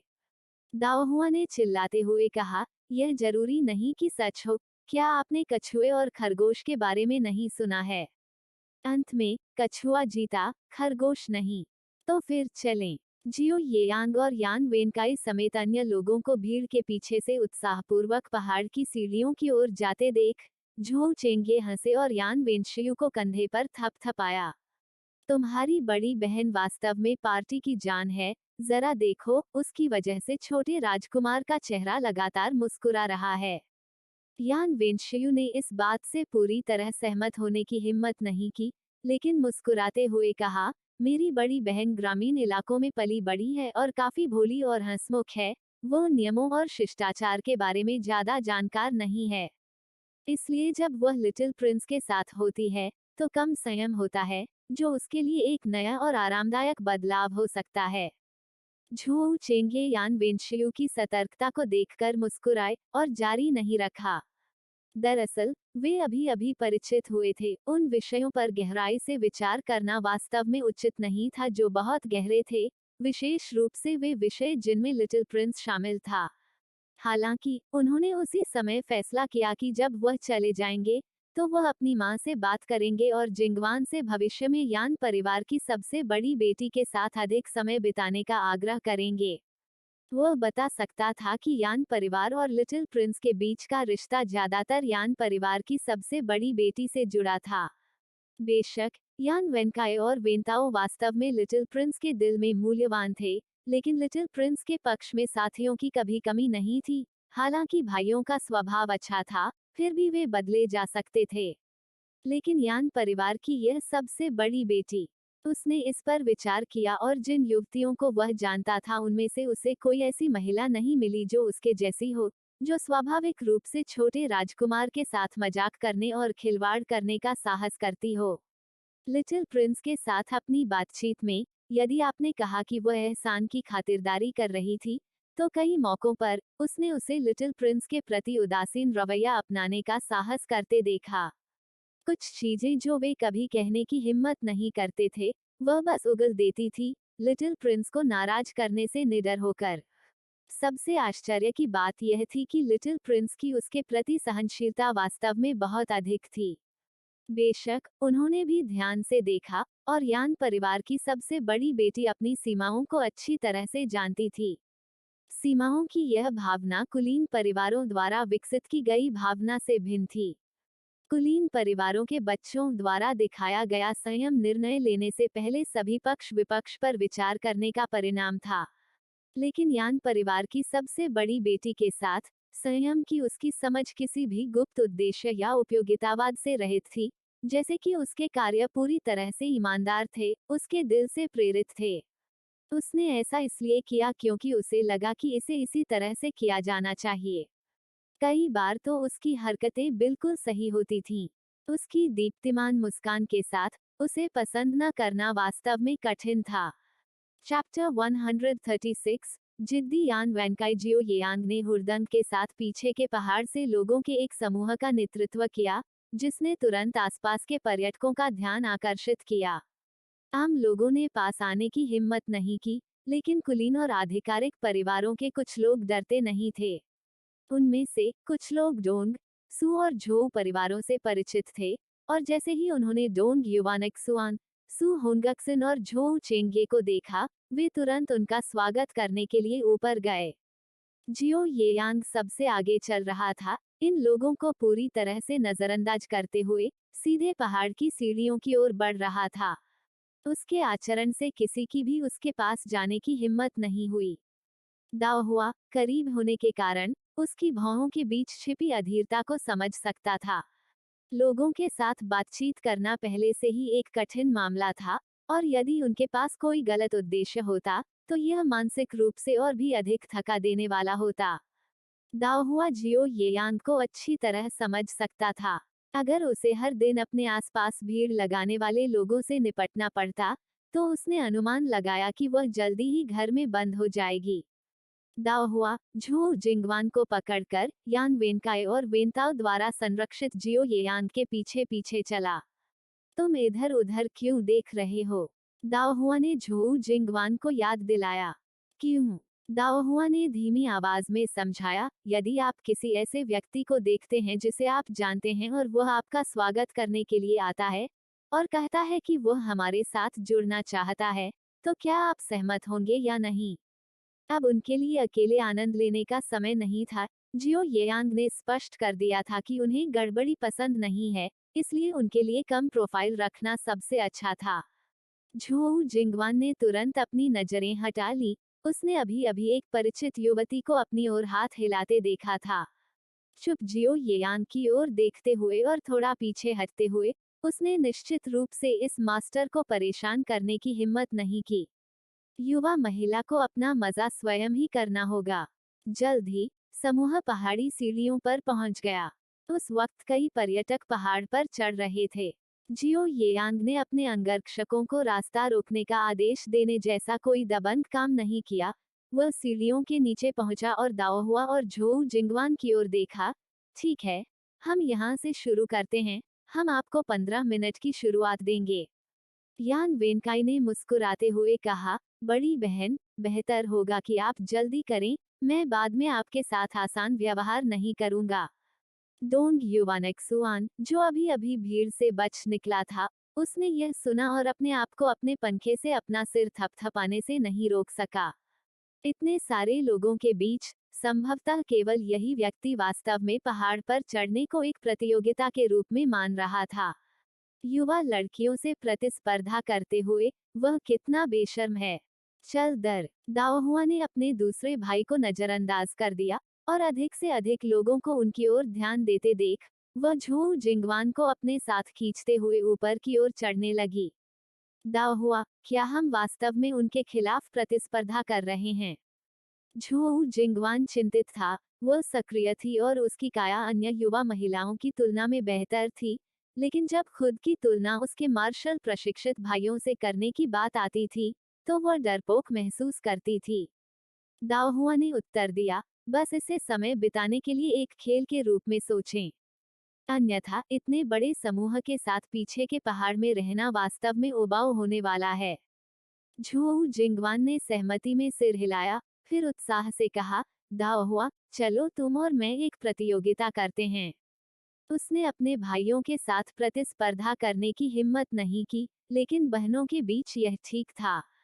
दाओ हुआ मुस्कुराया, ठीक है। उनके पीछे जियो येयांग ने देखा कि दाओहुआ और झोऊ जिंगवान की आकृतियां तुरंत दृश्य से गायब हो गईं और हंसते हुए कहा, वे धीमे नहीं हैं। यान वेनकाई कोशिश करने के लिए उत्सुक थे। चिंता मत करो, एक बार शुरू करने के बाद हम कुछ ही समय में पकड़ लेंगे।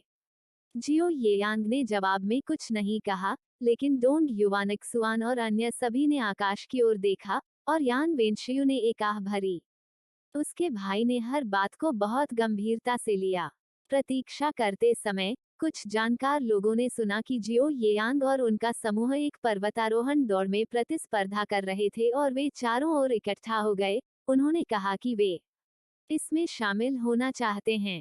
जियो येयांग द्वारा ऐसे मामलों को हमेशा नजरअंदाज किया गया। डोंग युवानिक्सुआन ने इन मामलों को संभाला।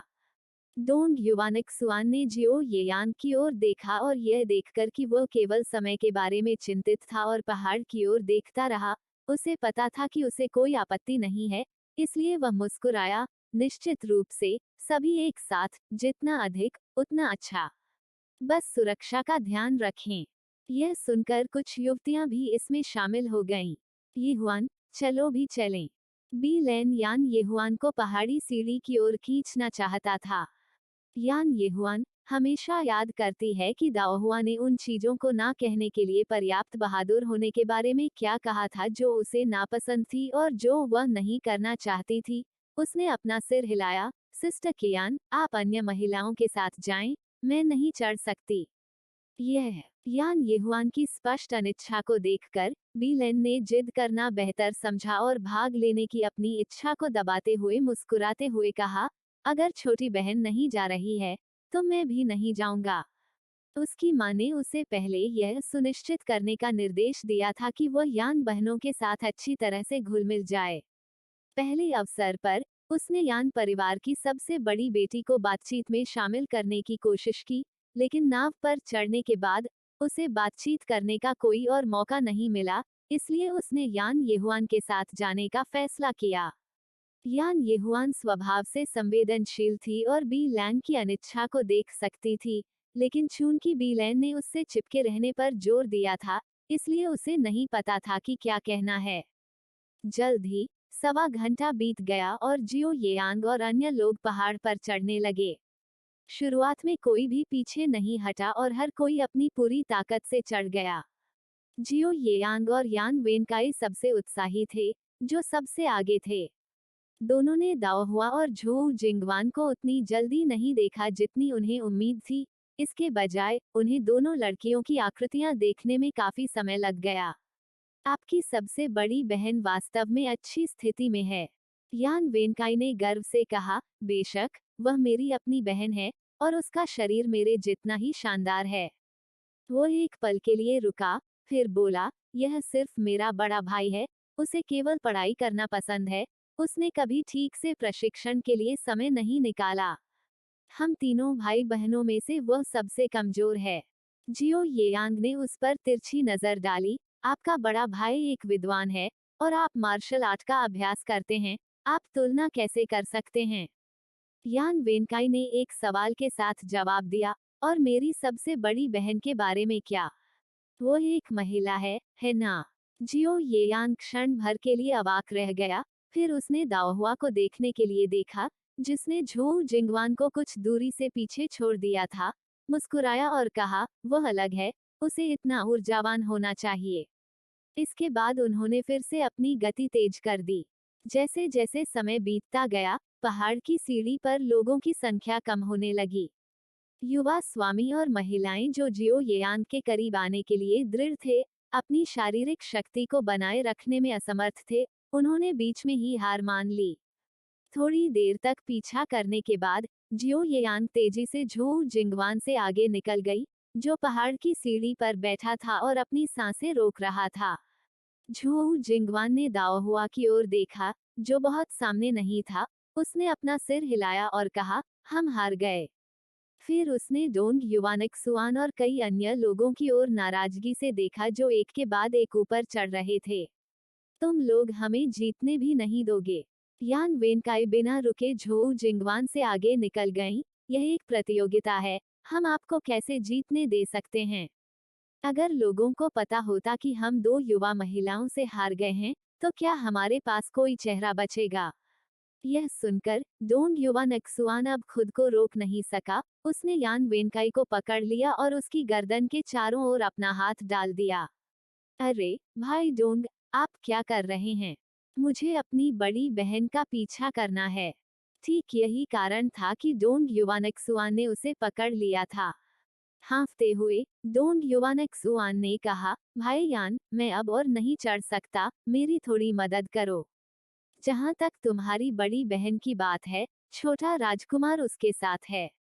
उनके पीछे झू चेंगे और यान वेनशियू ने देखा कि डोंग युवानक्सुआन यान वेनकाई से चिपक रहा था और उनके चेहरे पर शाडेनफ्रूड को छिपा नहीं सका। पीछे की ओर बढ़ते हुए यान वेनताओ ने झू जिंगवान को पहाड़ की सीढ़ी पर बैठे देखा। एक पल के लिए सोचा, फिर रुक गया।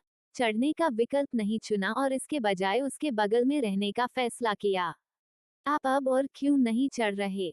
झू जिंगवान ने यान वेनताओ की ओर देखने के लिए अपना सिर झुकाते हुए पूछा। यान वेनताओ एक पल के लिए चुप हो गया। पहाड़ पर कम लोग हैं और आप केवल एक नौकरानी के साथ हैं। बेहतर होगा कि मैं आपके साथ रहूं। यह सुनकर झू जिंगवान तुरंत अत्यधिक प्रभावित हुआ। धन्यवाद तीसरे भाई यान, आप मेरे बड़े भाई से बहुत बेहतर हैं। उसे देखो, वो खुद ऊपर चढ़ रहा है, उसने मेरी देखभाल करने के बारे में भी नहीं सोचा। आरोपी झो चेंगे ने चीखते हुए पीछे मुड़कर अपनी बहन की ओर देखा और देखा कि यान वेंटाओ और लिटिल प्रिंस के अंगरक्षक, साथ ही उनके अपने नौकर भी वहां थे। बिना किसी चिंता के चढ़ना जारी रखा। चैप्टर 137, अजीब, मैंने तुम्हें पकड़ लिया है। जियो येयांग आत्मसंतुष्ट भाव से दाओहुआ के पास से गुजरा और रास्ते में उस पर उत्तेजक दृष्टि डाली। वे लगभग आधे घंटे से अधिक समय से चढ़ाई कर रहे थे। दाओहुआ बहुत थकी हुई नहीं थी। जियो येयांग की आक्रामक अभिव्यक्ति को देखकर उसने शालीनता से थोड़ी देर के लिए उससे प्रतिस्पर्धा की।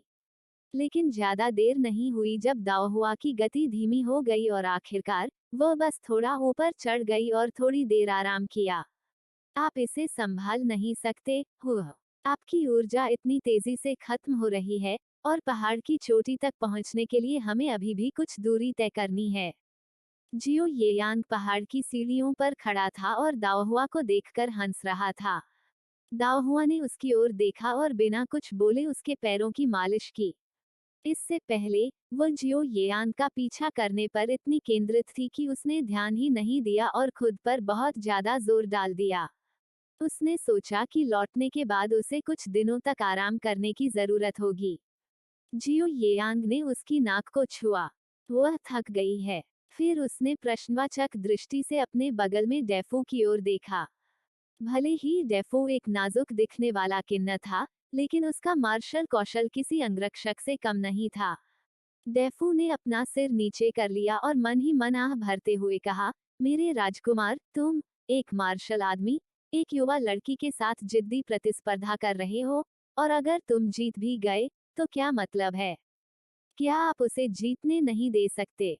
देखो, लड़की अब तुम्हारे साथ नहीं खेलना चाहती है ना? यदि ये उसके ऊपर होता तो यह योग्य होता। यहाँ तक वह एक मार्शल कलाकार की भी सांसें फूल रही थीं। एक नाजुक युवा लड़की की तो बात ही छोड़ दें। निस्संदेह ये ऐसे विचार थे जिन्हें उसने केवल अपने मन में रखने का साहस किया, उन्हें कभी जोर से कहने का साहस नहीं किया। यह देखकर कि दाओहुआ ने चढ़ना बंद कर दिया है, जियो येयांग को अकेले चढ़ना उबाऊ लगा, इसलिए वह भी रुक गया और उसका इंतजार करने लगा। इस पर दाओहुआ अंदर ही अंदर खर्राटे लेने लगी, यह सोचकर कि उसने अभी उसे कोई ढील नहीं दी है। अपनी नजरें हटाकर दाओहुआ आराम करती रही। वह तब तक नहीं हिली जब तक डोंग युवानक्सुआन और कुछ अन्य लोगों ने उसे पकड़ नहीं लिया। उसने आगे बढ़ने के लिए मुड़ने से पहले झोउ जिंगवान के धीरे धीरे आने तक इंतजार किया। इस बार सभी को स्पष्ट रूप से लगा कि गति काफी धीमी हो गई है। जियो येयांग को थोड़ा ऊपर चढ़ते और फिर पीछे मुड़कर देखने पर हर कोई अपनी हंसी रोक रहा था। आमतौर पर वे ही इस छोटे तानाशाह को बढ़ावा देते थे। इस बार दूसरों के आगे झुकने का स्वाद चखने की बारी उसकी थी। क्या आप अभी भी इसके लिए तैयार हैं? आप बहुत धीमे हैं।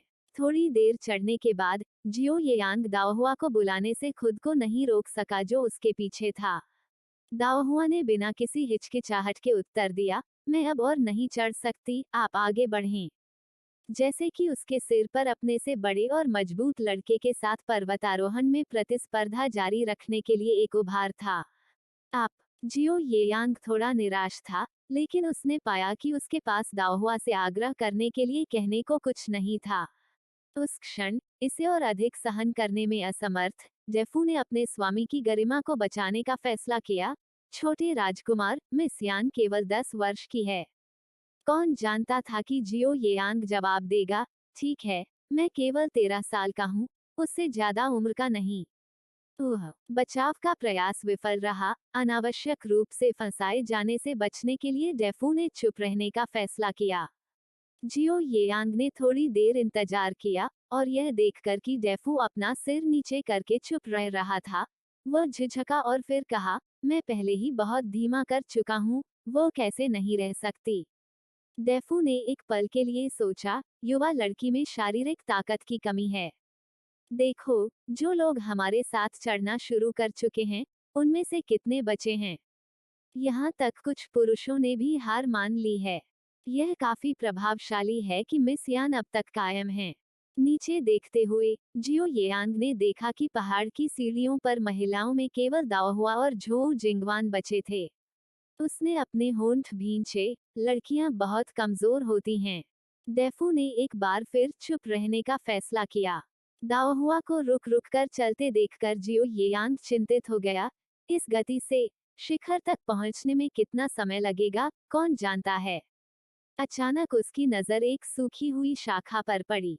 उसने तुरंत डेफू से कहा, जाओ, मेरे लिए वो शाखा ले आओ। डेफू ने तुरंत वैसा ही किया जैसा उसे बताया गया था। जब दाओहुआ कदम गिनने में व्यस्त थी, तभी अचानक एक पेड़ की शाखा उसके सामने आ गई। हैरान होकर उसने ऊपर देखा तो जियो येयांग को अजीब तरह से शाखा पकड़े हुए देखा।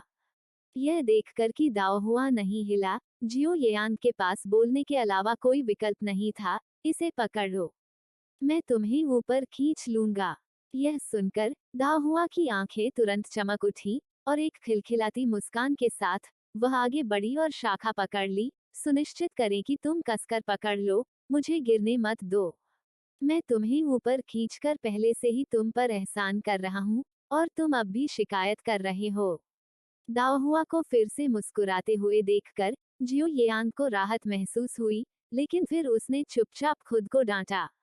वह छोटा राजकुमार था, क्या दाओहुआ को उसका समर्थन नहीं करना चाहिए? इसका परिणाम उल्टा क्यों हो गया? दाओहुआ पर नजर डालते हुए, जो खुद को अपने साथ खींचते हुए मुस्कुरा रही थी, जियो येयांग ने सोचा कि इसे ऐसे ही छोड़ देना ठीक रहेगा। यदि यह लड़की वास्तव में चढ़ना नहीं चाहती थी, तो क्या वह वास्तव में उसे ऐसा करने का आदेश दे सकता था? उनके पीछे डोंग युवानक्सुआन और अन्य लोगों ने देखा कि जियो येयांग दाओहुआ को समायोजित करने के लिए धीमा हो गया था, और अब वह सीधे उसे अपने साथ खींच रहा था, जिससे वे कुछ हद तक चकित और आश्चर्यचकित हो गए। यान वेंताओ ने यह देखा और उसकी आंखें चमक उठी। उसने तुरंत पास के जंगल से एक शाखा उठाए और झोउ जिंगवान को दे दी। जब झोउ चेंगे ने अपनी बहन की ओर देखा, तो उसने यह दृश्य देखा और हंसते हुए कहा, वेंताओ निश्चित रूप से तेजी से पकड़ लेता है। उसके बाद उन्होंने इस पर और ध्यान नहीं दिया। इस समय उनके आसपास के लोगों के पास इस मामले पर कोई अन्य विचार नहीं थे। दाओहुआ और झोउ जिंगवान बहुत छोटे थे। छोटी बहनें होने के नाते क्या यह उचित नहीं था कि उनके बड़े भाई ही उनकी रक्षा करें? और ठीक उसी तरह दाओहुआ को जियो येयांग द्वारा जियांगक्सिया पर्वत की चोटी पर खींच लिया गया था। दाओहुआ को ऊपर खींचना जियो येयांग के लिए थका देने वाला था। जैसे ही वे आखिरी कुछ सीढ़ियां चढ़ रहे थे, दाओहुआ ने ताकत से शाखा खींची, और फिर जियो येयांग के रुकने का फायदा उठाते हुए वो आगे बढ़ी और पहले शीर्ष पर पहुंच गई। मैं जीत गई। दाओहुआ ने स्तब्ध जियो येयांग को कुछ हद तक आत्मसंतुष्टता से देखा, फिर झोउ जिंगवान की ओर हाथ हिलाया, जो अभी भी सीढ़ियों पर था। जिंगवान, हम जीत गए। उनसे इनाम मांगना याद रखें। इस नतीजे पर हर कोई चकित और चकित था। जियो येयांग ने दाओहुआ को घूर कर देखा, लेकिन उसे अपनी ओर खुली बाहों से मुस्कुराते हुए देखकर किसी तरह वह अपनी जलन को शब्दों में व्यक्त करने के लिए खुद को नहीं ला सका। इसे सौंप दो, मेरा इनाम। नहीं। जियो येयांग हड़बड़ाया और तेजी से चला गया। दाओहुआ ने अपना चेहरा कड़ा कर लिया, अपनी भौहें सिकोड़ ली और सोचा, यह सिर्फ एक मजाक था, क्या वास्तव में गुस्सा होने की जरूरत थी। वो उसके पीछे नहीं गई। जब झोऊ जिंगवान पहुंची, तो दाओहुआ उसे दृश्यों को देखने के लिए ले गई। पहाड़ की चोटी का दृश्य और भी शानदार और सुंदर था। दाओहुआ और झोऊ जिंगवान को खेलते और हंसते हुए देखकर जियो येआंग को थोड़ा निराशा महसूस हुआ, लेकिन वह पास के मंडप में घुस गया और बिना कुछ बोले बैठ गया। डोंग युवानिक सुआन का समूह मंडप के बाहर खड़ा था। वे सभी कुछ परेशान थे, झिझक रहे थे कि ऊपर जाएं या नहीं। ये दोनों उपद्रवी अब तक क्या थे। दूर से झू जिंगवान ने दाओहुआ की खिंचाई की, क्या लिटिल प्रिंस को इस तरह अकेले मंडप में छोड़ना ठीक है। दाओहुआ ने अपनी आंखें चौड़ी की, तुम्हारा मतलब क्या है कि मैंने उसे वहां छोड़ दिया। वो खुद वहां गया था। झू जिंगवान ने उत्तर दिया, वैसे भी मुझे लगता है कि यह थोड़ा गलत लगता है। दाओहुआ ने जियो येयांग पर नजर डाली जो मंडप में अकेला बैठा था। एक पल के लिए सोचा, फिर समझौता किया, ठीक है, मैं जाऊंगी और उससे पूछूंगी कि क्या वह हमारे साथ दृश्य का आनंद लेना चाहता है। ठीक है। मंडप में जियो येयांग ने दाओहुआ को झिझकते हुए आते देखा और उसकी कठोर अभिव्यक्ति थोड़ी नर्म हो गई। उसने मन ही मन सोचा कि शायद उसका रवैया कुछ अनुचित था, लेकिन उनके लिए सबसे पहले माफी मांगना उनके अहंकार पर आघात था। आखिरकार आसपास बहुत सारे लोग थे।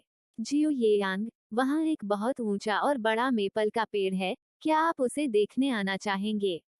दाओहुआ ने फैसला किया कि उसे उस छोटे बच्चे से परेशान नहीं होना चाहिए, जिसे लाड़ प्यार करने की आदत है, इसलिए वह मुस्कुराई और मंडप में चली गई। जियो येयांग ने दाओहुआ को देखा, उसकी अभिव्यक्ति अभी भी थोड़ी अजीब थी। मैं मुश्किल से यहाँ तक हूँ, बेशक मैं चारों ओर देखना चाहता हूँ।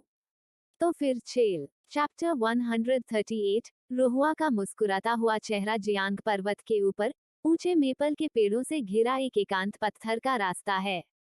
मेपल के पत्तों से लाल रंगे रास्ते पर चलते हुए धीरे धीरे गिरते पत्तों को देखकर ऐसा लगता है जैसे वे किसी परी कथा की दुनिया में आ गए हों। जियो येयांग ने नेतृत्व किया, उसके बाद डोंग युवानक सुआन और कई अन्य लोग आए, क्योंकि समूह ने इत्मीनान से इस दुर्लभ और सुंदर दृश्यों की प्रशंसा की। कोई 10 मीटर आगे दो छोटी लड़कियां एक साथ खेल रही थीं और हंस रही थीं। इस समय दोनों लड़कियां लगातार नीचे झुककर जमीन से मेपल की पत्तियां उठा रही थीं और उन्हें एक दूसरे पर फेंक रही थीं। खिलती हुई मुस्कुराहट और हर्षित हंसी के बीच उन्होंने शांत लाल मेपल वृक्ष पंक्तिबद्ध पत्थर पथ में रंग का एक विशेष स्पर्श जोड़ा। अरे, इतनी खूबसूरत सेटिंग में कविताएं न लिखना बर्बादी होगी।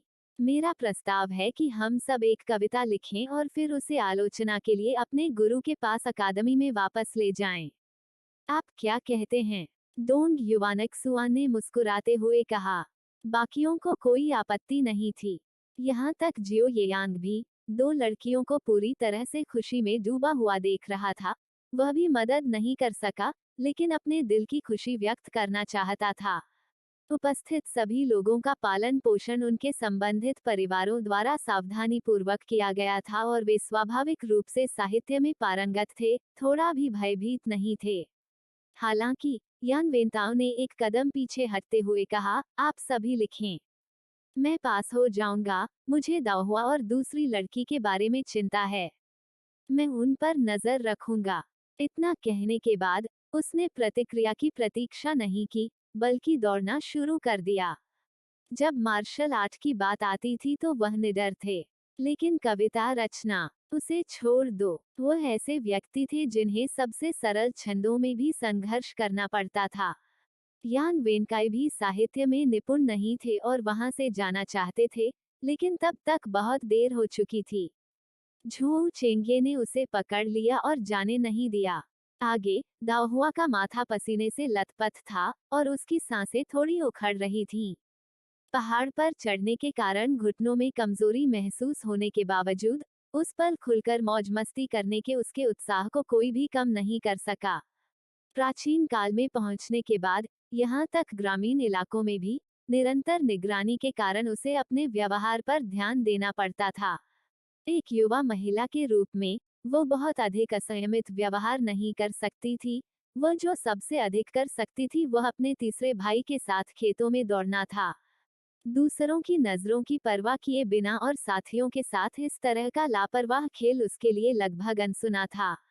झोऊ जिंगवान को अपने सामने लाल गालों के साथ देखकर दाओहुआ मुस्कुराई। क्या वयस्क भावना, क्या बच्चा। खेलने और हंसने से पहले उम्र वास्तव में मायने नहीं रखती है ना। इस प्रकार उसने मेपल के पत्तों को और भी जोर से घुमाया। यान वेंताओ कुछ मीटर की दूरी पर खड़ा था और दोनों को प्रसन्न मुस्कान के साथ देख रहा था। बड़ी बहन आज बहुत खुश होगी, देखो कितनी मस्ती कर रही है। अपने चाचा और चाची के पास लौटने के बाद से बड़ी बहन के बाहर जाने के अवसर कम हो गए थे और वह घर पर ही दब गई होगी। हम छोटे राजकुमार को खेलना बहुत पसंद है, इसलिए अगली बार अगर वह खेलने के लिए बाहर आता है तो क्या मुझे उसे बड़ी बहन को भी आमंत्रित करने के लिए याद दिलाना चाहिए। ओह, और झो परिवार की युवा महिला भी। मैं इसे अब और नहीं कर सकती, मैं अब और नहीं खेल सकती। झो जिंगवान ने हौंफते हुए दाओहुआ की ओर हाथ हिलाया, फिर बेशर्मी से जमीन पर गिर गई। आमतौर पर वह ऐसा करने की हिम्मत कभी नहीं करेगी, लेकिन क्या अब आसपास कोई वयस्क नहीं थे। दाओहुआ भी रुकी, उसने सांस लेने के लिए अपने हाथ अपने कूल्हों पर रखे और अपने बालों में लाल मेपल की पत्तियों को देखा। यह बहुत अच्छा होगा अगर मेपल की पत्तियां अपने आप नीचे गिर जाएं। यह सुनकर यान वेंताओ की अभिव्यक्ति बदल गई और उसने मेपल के पेड़ को दोनों लड़कियों के सबसे करीब पाया। फुर्तीला वो उस पर चढ़ गया और फिर मेपल के पेड़ को जोर जोर से हिलाना शुरू कर दिया। वाह, बहुत सुंदर। जैसे ही लाल मेपल की पत्तियां उसके चारों ओर गिरी, झू जिंगवान तुरंत अपने पैरों पर खड़ी हो गई, उछलने लगी और खुशी से ताली बजाने लगी। दाओहुआ भी खुशी से भर गई, उसने अपनी बाहें फैला दी, जिससे मेपल की पत्तियां उस पर लहराने लगी। इस हंगामे ने उनके पीछे कविता लिख लोगों का ध्यान खींचा। जब जियो येयांग ने मुड़कर देखा तो उसकी नजर मेपल के पत्तों की बौछार में नहाए दाओहुआ पर पड़ी। उसकी आंखों में चमक देखकर उसके मुंह के कोने अनायास ही मुड़ गए। उसे वास्तव में दाओहुआ की मुस्कान पसंद थी, विशेष रूप से उसकी आंखें और भौहें घुमावदार थीं, जो किसी को भी गर्मजोशी से भरा हुआ महसूस कराती थीं। सिर्फ वही नहीं, बल्कि डोंग युवानक्सुआन और उसके पीछे कुछ अन्य लोगों के चेहरे पर भी एक दयालु चाचा की गर्म मुस्कान थी।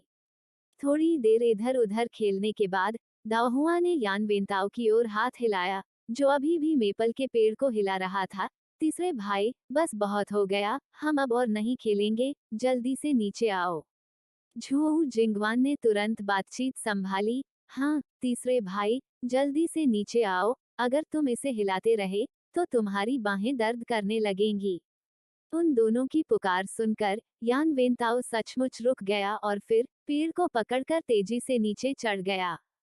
तीसरा भाई, जैसे ही दाओहुआ यान वेंताओ को अपना पसीना पोंछने के लिए उसके हाथ में रुमाल सौंपने ही वाली थी, उसने देखा कि किसी ने उसे पीटा था।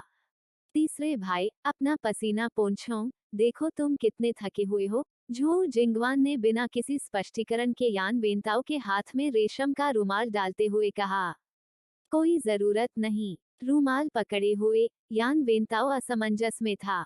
वह संभवतः एक युवा लड़की के रूमाल का उपयोग नहीं कर सकता था और वो किसी और का था, लेकिन दुर्भाग्य से झू जिंगवान ने उसे मना करने का मौका नहीं दिया।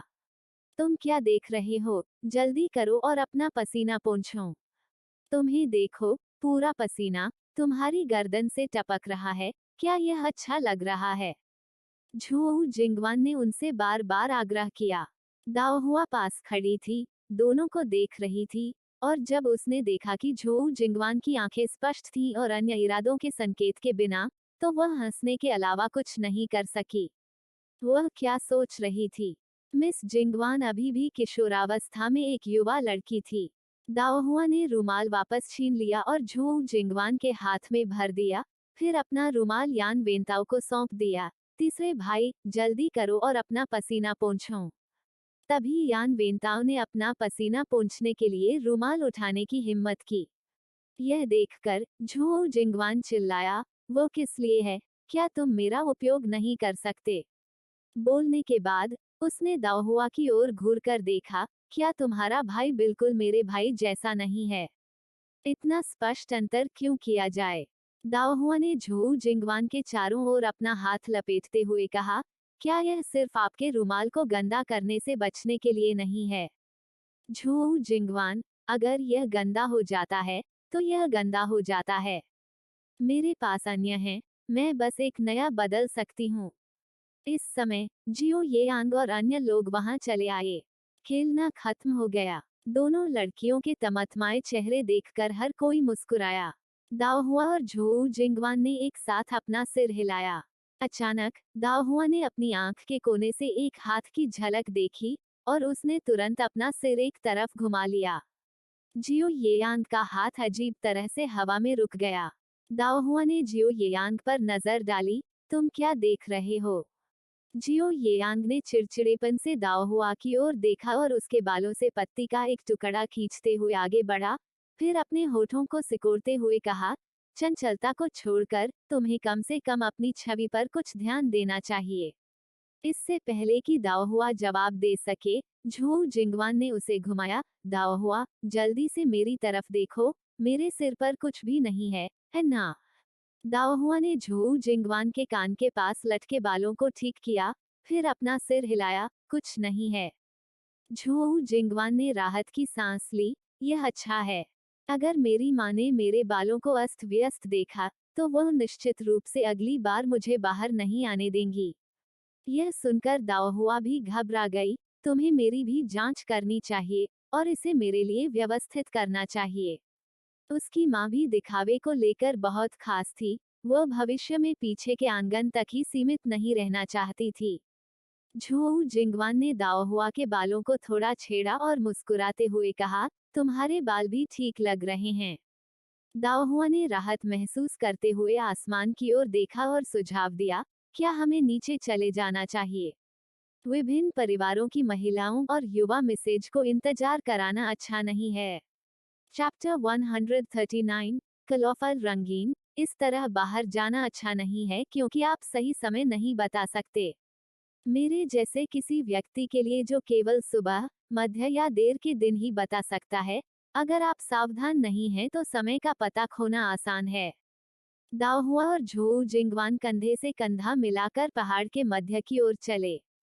झू जिंगवान, क्या आपके पास नौकर नहीं है? निश्चित रूप से नौकरों में से कोई ऐसा होगा जो आकाश को पढ़ सकता है। दाओहुआ ने अपना सिर हिलाया, दूसरे जो कर सकते हैं वो आखिरकार उनका है। यह कभी भी उतना सुविधाजनक नहीं होता जितना यह जानना कि इसे स्वयं कैसे करना है। प्राचीन समय में यही समस्या थी, कलाई घड़ी जैसी कोई चीज नहीं थी, और समय के साथ वह अंधी हो रही थी। जियो येयांग, जो आगे चल रहा था, उसने दाओहुआ की ओर देखा, उसकी आंखों में एक चमक थी। जब तक दाओहुआ और अन्य लोग पहाड़ पर बने मंदिर में लौटे, तब तक मुर्गे का 1.25 घंटा, शाम 5:15 बजे हो चुका था, लेकिन बहुत देर नहीं हुई थी। बहुत सी महिलाएं और युवा मिसेज अभी भी बाहर गुलदाउदी और दृश्यों की प्रशंसा कर रही थीं। जब मैडम झोऊ ने उन्हें वापस आते देखा, तो उन्होंने नौकरों को अन्य महिलाओं को बुलाने और पहाड़ छोड़ने के लिए तैयार होने का निर्देश दिया। सभी महिलाओं और युवा मिसेज को वापस लाने में शायद थोड़ा समय लगेगा। यहाँ मंदिर में इंतजार करना उबाऊ है, तो क्यों न हम नीचे चलना शुरू कर दें? जियो येयांग ने दाओहुआ की ओर देखा। दाओहुआ ने एक पल के लिए सोचा और महसूस किया कि वह सही थू, मैं जॉगी और अपनी माँ को बटौंगी। उस पल में झू चेंगे मुस्कुराते हुए आए, कोई जरूरत नहीं है। मैंने पहले ही तुम्हारी माँ और चाची ली से बात कर ली है, वे पहले से ही जानते हैं और हमें पहले नीचे जाने देने पर सहमत हो गए हैं। जियो येयांग ने तुरंत कहा, अगर ऐसा है तो चलें। दाओहुआ ने कोई आपत्ति न पाते हुए अपने कंधे उचकाए और झोऊ जिंगवान का हाथ पकड़कर अपने पीछे ले गई। यह पहाड़ से तेजी से उतरना था और जियो येयांग उन दोनों को उनकी आनंद नाव तक ले गया। चलते समय मुझे इसका एहसास नहीं हुआ, लेकिन अब जब मैं रुक गई हूँ, मुझे एहसास हुआ कि मेरे पैरों में कितना दर्द है। स्टूल पर बैठी दाओहुआ लगातार उसके पैरों को थपथपाती रही। झोऊ जिंगवान उसी नाव में था। यान वेनताओ, बड़ी बहन, इसमें उपद्रव किस बारे में है? घोड़े की मुद्रा का अभ्यास करने का हमारा पहली बार अभ्यास वास्तव में दुखद था। हम उसके बाद चल भी नहीं पा रहे थे। दाओहुआ ने उसकी ओर आंखें घुमाई। चौथे भाई, हमसे तुलना करने का कोई मतलब नहीं है। यान वेनताओ के पास शब्द नहीं थे। यह देखकर बाकी लोग बिना रुके हंस पड़े। हंसी और बातचीत के बीच मैडम झो महिलाओं और युवा मिसेज के एक समूह के साथ पहाड़ से नीचे आई। जिंगवान, चलो, हमें भी उनके साथ शामिल होना चाहिए। यह देखकर कि अन्य महिलाएं और युवा मिसेज पहले से ही नाव पर चढ़ रही थीं, दाहुआ तुरंत खड़ी हो गई और मुस्कुराते हुए डोंग युवानक्सुआन और अन्य उपस्थित लोगों से बात की। आज मैंने आनंद लिया। सभी भाइयों की देखभाल के लिए धन्यवाद। यदि भविष्य में कोई अवसर हो, तो कृपया मेरे घर आएं और मैं आपका गर्मजोशी से स्वागत करूंगा। डोंग युवानक्सुआन, मिस यान, आप बहुत विनम्र हैं। हमने आज आपके द्वारा बनाए गए बारबेक्यू का भी आनंद लिया, लेकिन पर्याप्त नहीं था। अगली बार आपको और अधिक बनाना होगा। मुस्कुराते हुए सिर हिलाते हुए दाओहुआ जियो येयांग की ओर मुड़ा। छोटा राजकुमार, अपना ख्याल रखना। जियो येयांग का चेहरा उतर गया। क्या आप उन्हें अपने घर पर आमंत्रित करेंगे और मुझे विदाई के रूप में बस एक सरल ध्यान रखना मिलेगा? दाओहुआ ने मुस्कुराते हुए अपना सिर झुकाए। ऐसा इसलिए है क्योंकि आप किसी भी समय हमारे घर आ सकते हैं, लेकिन बिग ब्रदर डोंग और अन्य लोगों के लिए मुझे चिंता है कि वे बिना निमंत्रण के आने में शर्मिंदगी महसूस कर सकते हैं। यह देखकर कि दाओहुआ के स्वर में अलगाव का कोई संकेत नहीं था, जियो येयांग के मुंह के कोने मुड़ गए, लेकिन उसने जल्दी से अपना चेहरा सीधा कर लिया। तो आप कह रहे हैं कि मैं उनकी तुलना में मोटी चमड़ी वाला हूं और मैं बिन बुलाए आऊंगा, क्या ऐसा है? दाओहुआ ने लापरवाही से कंधे उचकाए। अगर आपको लगता है कि आप मोटी चमड़ी वाले हैं, तो यह मेरे लिए ठीक है, मुझे कोई आपत्ति नहीं है। यह सुनकर बाकी सभी ने अपना मुंह ढक लिया और हंसने लगे। जियो येयांग ने दाओहुआ को घूर कर देखा। उसका चेहरा सख्त था, लेकिन वास्तविक नाराजगी का कोई निशान नहीं था। दाओहुआ ने झोऊ जिंगवान का हाथ पकड़कर कहा, ठीक है, हमें वास्तव में अब जाना होगा। आप लोगों को जल्दी से अकादमी वापस जाना चाहिए।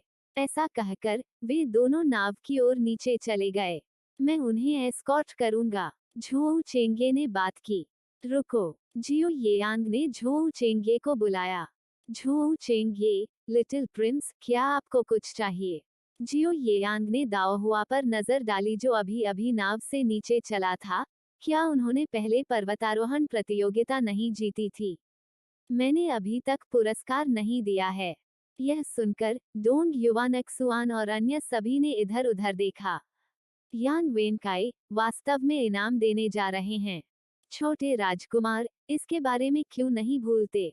अंतिम चरण में अगर यह दाओहुआ की चालबाजी के लिए नहीं होता, तो निश्चित रूप से आप जीत गए होते।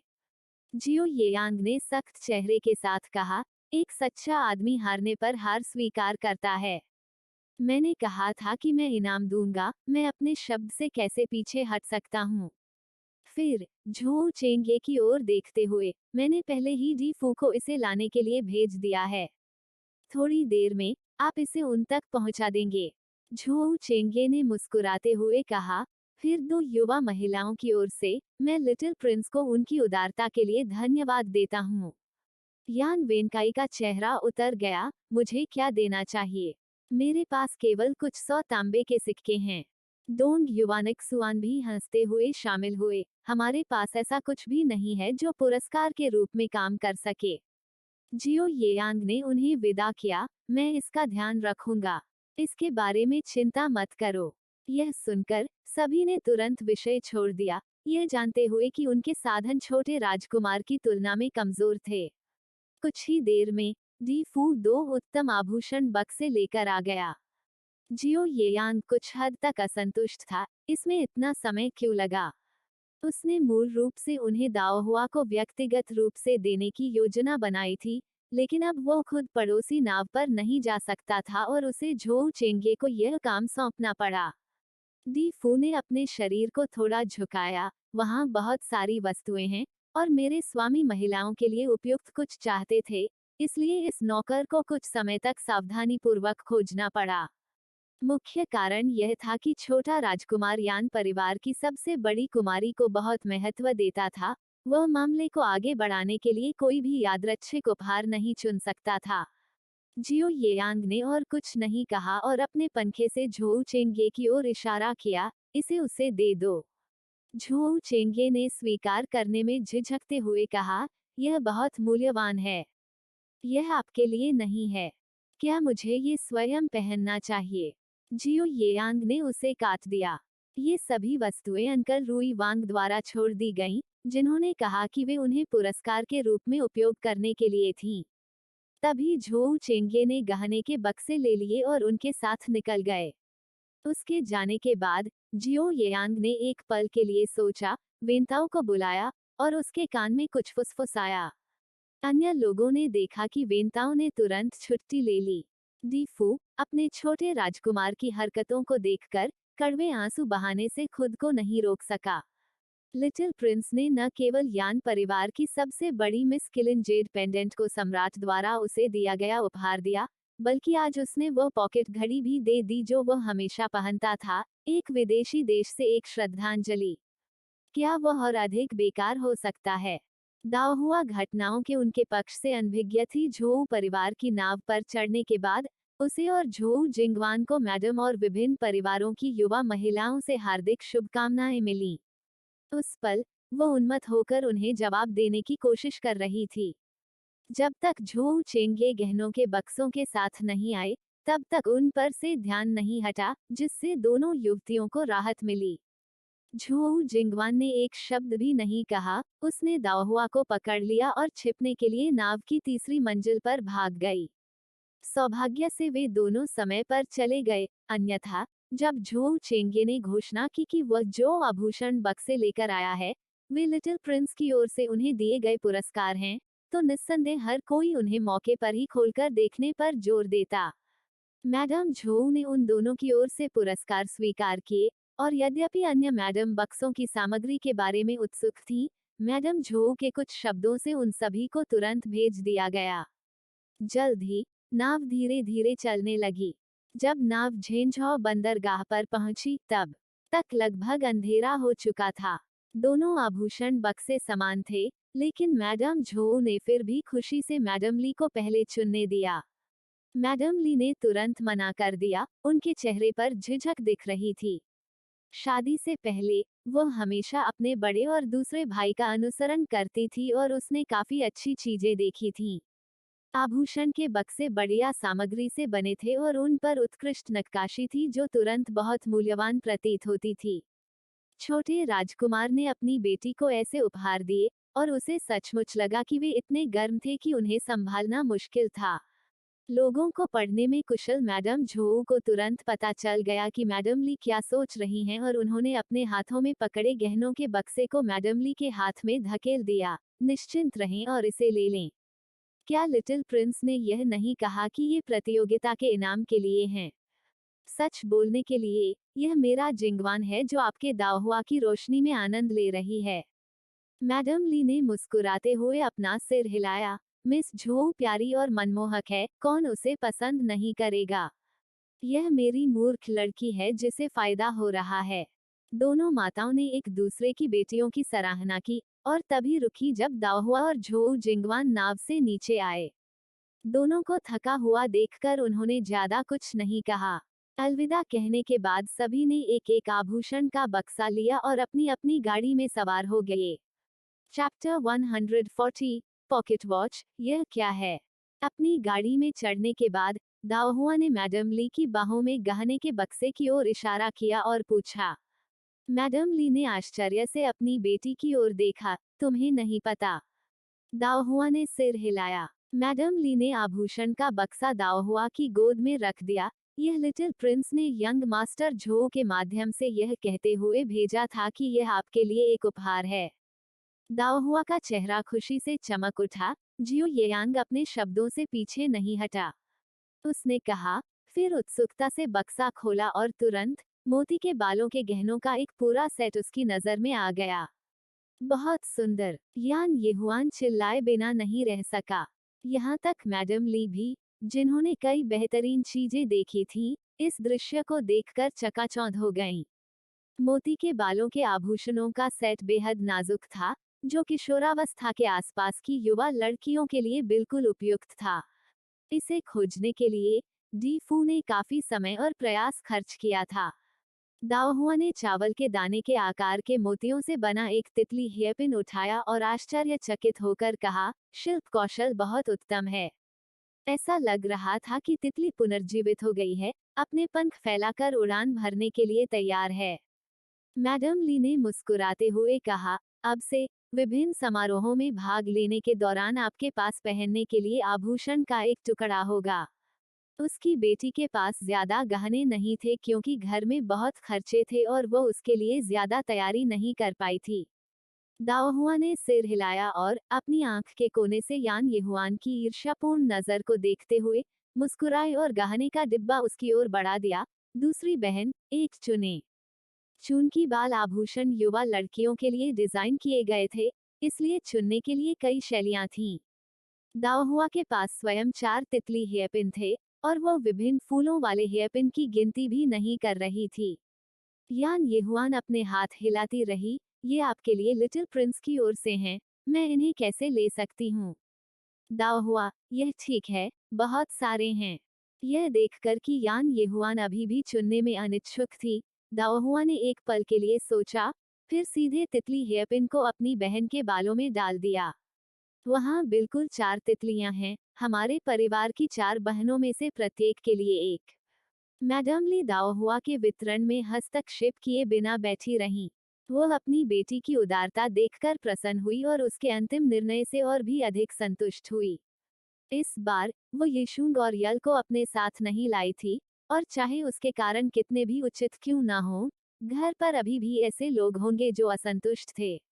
अब जबकि उनकी बेटी को बाल आभूषणों का एक पूरा सेट मिला था, अगर उसने इसे अपनी 3 छोटी बहनों के साथ साझा नहीं किया होता, तो जमाखोरी के लिए उसकी आलोचना की जाती। धन्यवाद, बड़ी बहन। यान येहुआन ने अपने सिर पर तितली हेयरपिन को छुआ, उसका चेहरा खुशी से चमक उठा। विनम्र होने की कोई जरूरत नहीं। दाओहुआ ने गहनों का बक्सा बंद कर दिया और उसे मैडम ली को अपने पास रखने के लिए सौंप दिया। मैडम ली ने बॉक्स लिया और फिर दाओहुआ को एक पस दिया। दाओहुआ हैरान होकर बोला, माँ, आप मुझे पस क्यों दे रही हैं? मैडम ली, हमारे रवाना होने से ठीक पहले आपका तीसरा भाई आया और कहा कि यह आपके लिए है।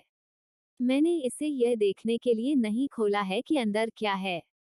दाओहुआ को उत्सुकता हुई, तीसरे भाई से एक उपहार। पस खोलने पर उसमें से एक सुनहरी पॉकेट घड़ी निकली।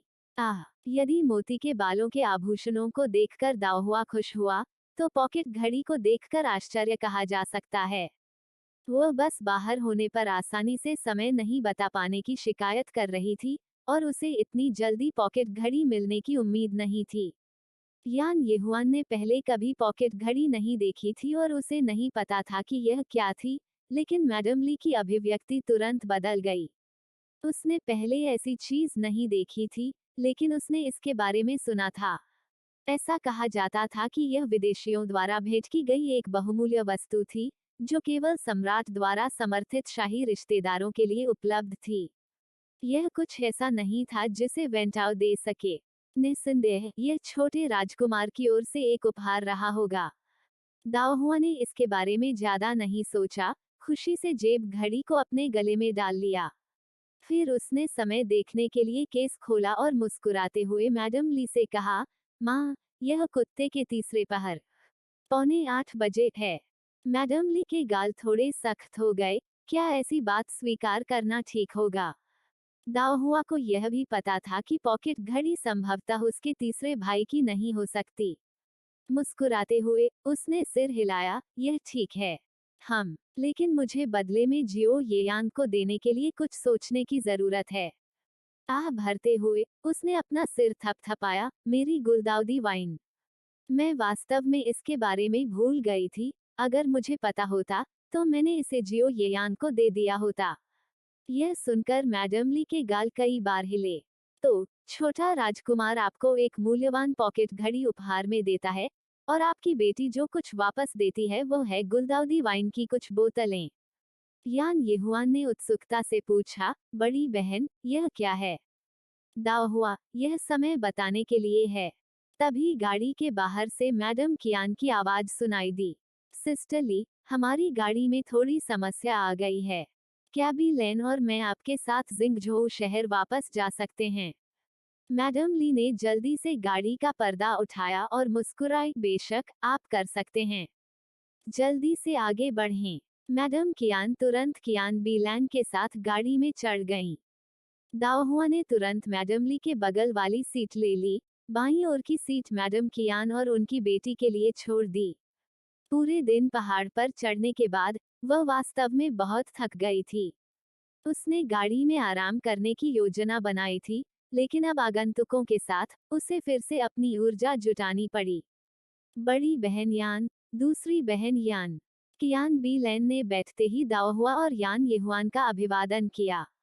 मैडम कियान ने पहले ही मैडम ली के साथ बातचीत शुरू कर दी थी।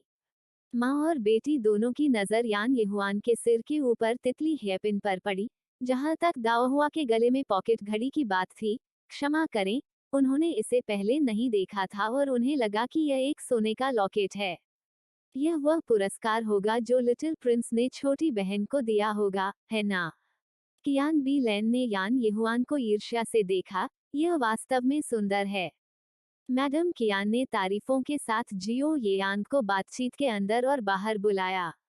दाओहुआ को वास्तव में इस तरह का मेलजोल काफी थकाऊ लगता था, लेकिन उसे मुस्कुराना था और सौहार्दपूर्ण रहना था, अन्यथा अगले दिन तक अलग थलग और अहंकारी होने की उसकी प्रतिष्ठा पूरे जिंगझोउ शहर में फैल जाती। अपनी बेटी की पलकें खुली रहने के लिए संघर्ष करते हुए देखकर मैडम ली ने मैडम कियान और उनकी बेटी के सवालों से बचने की पूरी कोशिश की। जब तक वे प्रीफेक्चुरल गवर्नर कार्यालय के पिछले प्रांगण में लौटे, तब तक अंधेरा हो चुका था और दाओहुआ अत्यधिक नींद में था। ठीक है, मैं तुम्हारी दादी से बात करूंगा, तुम सोने के लिए अपने क्वार्टर में वापस जाओ। मैडम ली ने दाओहुआ को दाओहुआ मंडप में वापस लाने में मदद करने के लिए वांग मैनमैन को बुलाया। दाओहुआ ने जम्हाई लेते हुए अपना सिर हिलाया और कहा, कोई जरूरत नहीं, मैं पूरे दिन बाहर रही हूँ। अगर दादी ने मुझे नहीं देखा तो उन्हें निश्चित रूप से चिंता होगी, मैं ज्यादा देर तक नहीं रह पाऊंगी। बुढ़िया के आंगन में रात का खाना खाने के बाद यान परिवार अभी तक नहीं गया था। वे सभी मैडम ली के समूह के तीनों के लौटने का इंतजार कर रहे थे। मैडम ली को दाओहुआ और यान येहुआन के साथ लौटते देखकर यान झिगाओ ने राहत की सांस ली। आप इतनी देर से वापस क्यों आए? मैडम ली यह नहीं बता सकी कि श्रीमती झोउ लिटिल प्रिंस के कार्यक्रम को समायोजित कर रही थी, इसलिए वह केवल मुस्कुराई। वहां बहुत सारे लोग थे जो गए थे, और हर कोई थोड़ा बहक गया था, इसलिए हम देर से वापस आए। बोलने के बाद उसने दाओहुआ और यान येहुआन को आगे बढ़ाया। ये दोनों लड़कियां सारा दिन खेलती रही हैं। अब उन्हें बहुत नींद आ रही है। जल्दी से जाओ और अपनी दादी से मिलो ताकि तुम बिस्तर पर जा सको। बुढ़िया ने बहुत पहले ही दाओहुआ के चेहरे पर थकान देखी थी, जबकि यान येहुआन बहुत ऊर्जावान लग रही थी। ठीक है, अब वापस जाओ। औपचारिकताओं की कोई जरूरत नहीं है। दाओहुआ ने देर नहीं की, दादी, मैं अब आराम करूंगा। मैं कल आऊंगा और आपसे बात करूंगा। उस पल में यान यल ने यान येहुआन के सिर पर तितली हेयरपिन देखा और कहा, दूसरी बहन, तुम्हें वो हेयरपिन कहाँ से मिली? यान येल के सवाल को नजरअंदाज करते हुए दाओहुआ ने घर के बुजुर्गों को सम्मान दिया और चली गई। दाओहुआ के चले जाने के बाद ही यान येहुआन मुस्कुराया और कहा, यह बड़ी बहन थी जिसने मुझे यह दिया था। यान येल तुरंत करीब आ गई। मुझे भी एक चाहिए, मुझे भी एक चाहिए। यान झिगाओ के बगल में बैठे यान यीशुन ने भी इच्छा से देखा। मैडम ली मुस्कुराई, ठीक है, आप चूकेंगे नहीं। हर किसी के लिए एक है। यान जियुआन ने बातचीत को आगे बढ़ाया, यह हेयरपिन मोतियों से बना है, यह काफी मूल्यवान दिखता है। यह कैसे बना? मैडम ली, जियांगक्सिया पर्वत पर हमारा सामना लिटिल प्रिंस से हुआ। दाहुआ और झोऊ परिवार की युवा मिस ने लिटिल प्रिंस के साथ पर्वतारोहण की दौड़ में भाग लिया और यह जीतने का पुरस्कार था। यान झिगाओ की अभिव्यक्ति उज्ज्वल हो गई, आप लिटिल प्रिंस से भी मिले थे। मैडम ली मुस्कुराई, सिर्फ लिटिल प्रिंस ही नहीं, हमारे 3 लड़के, वेन काय और वेंटाओ, अब लिटिल प्रिंस के साथ एक ही कक्षा में है।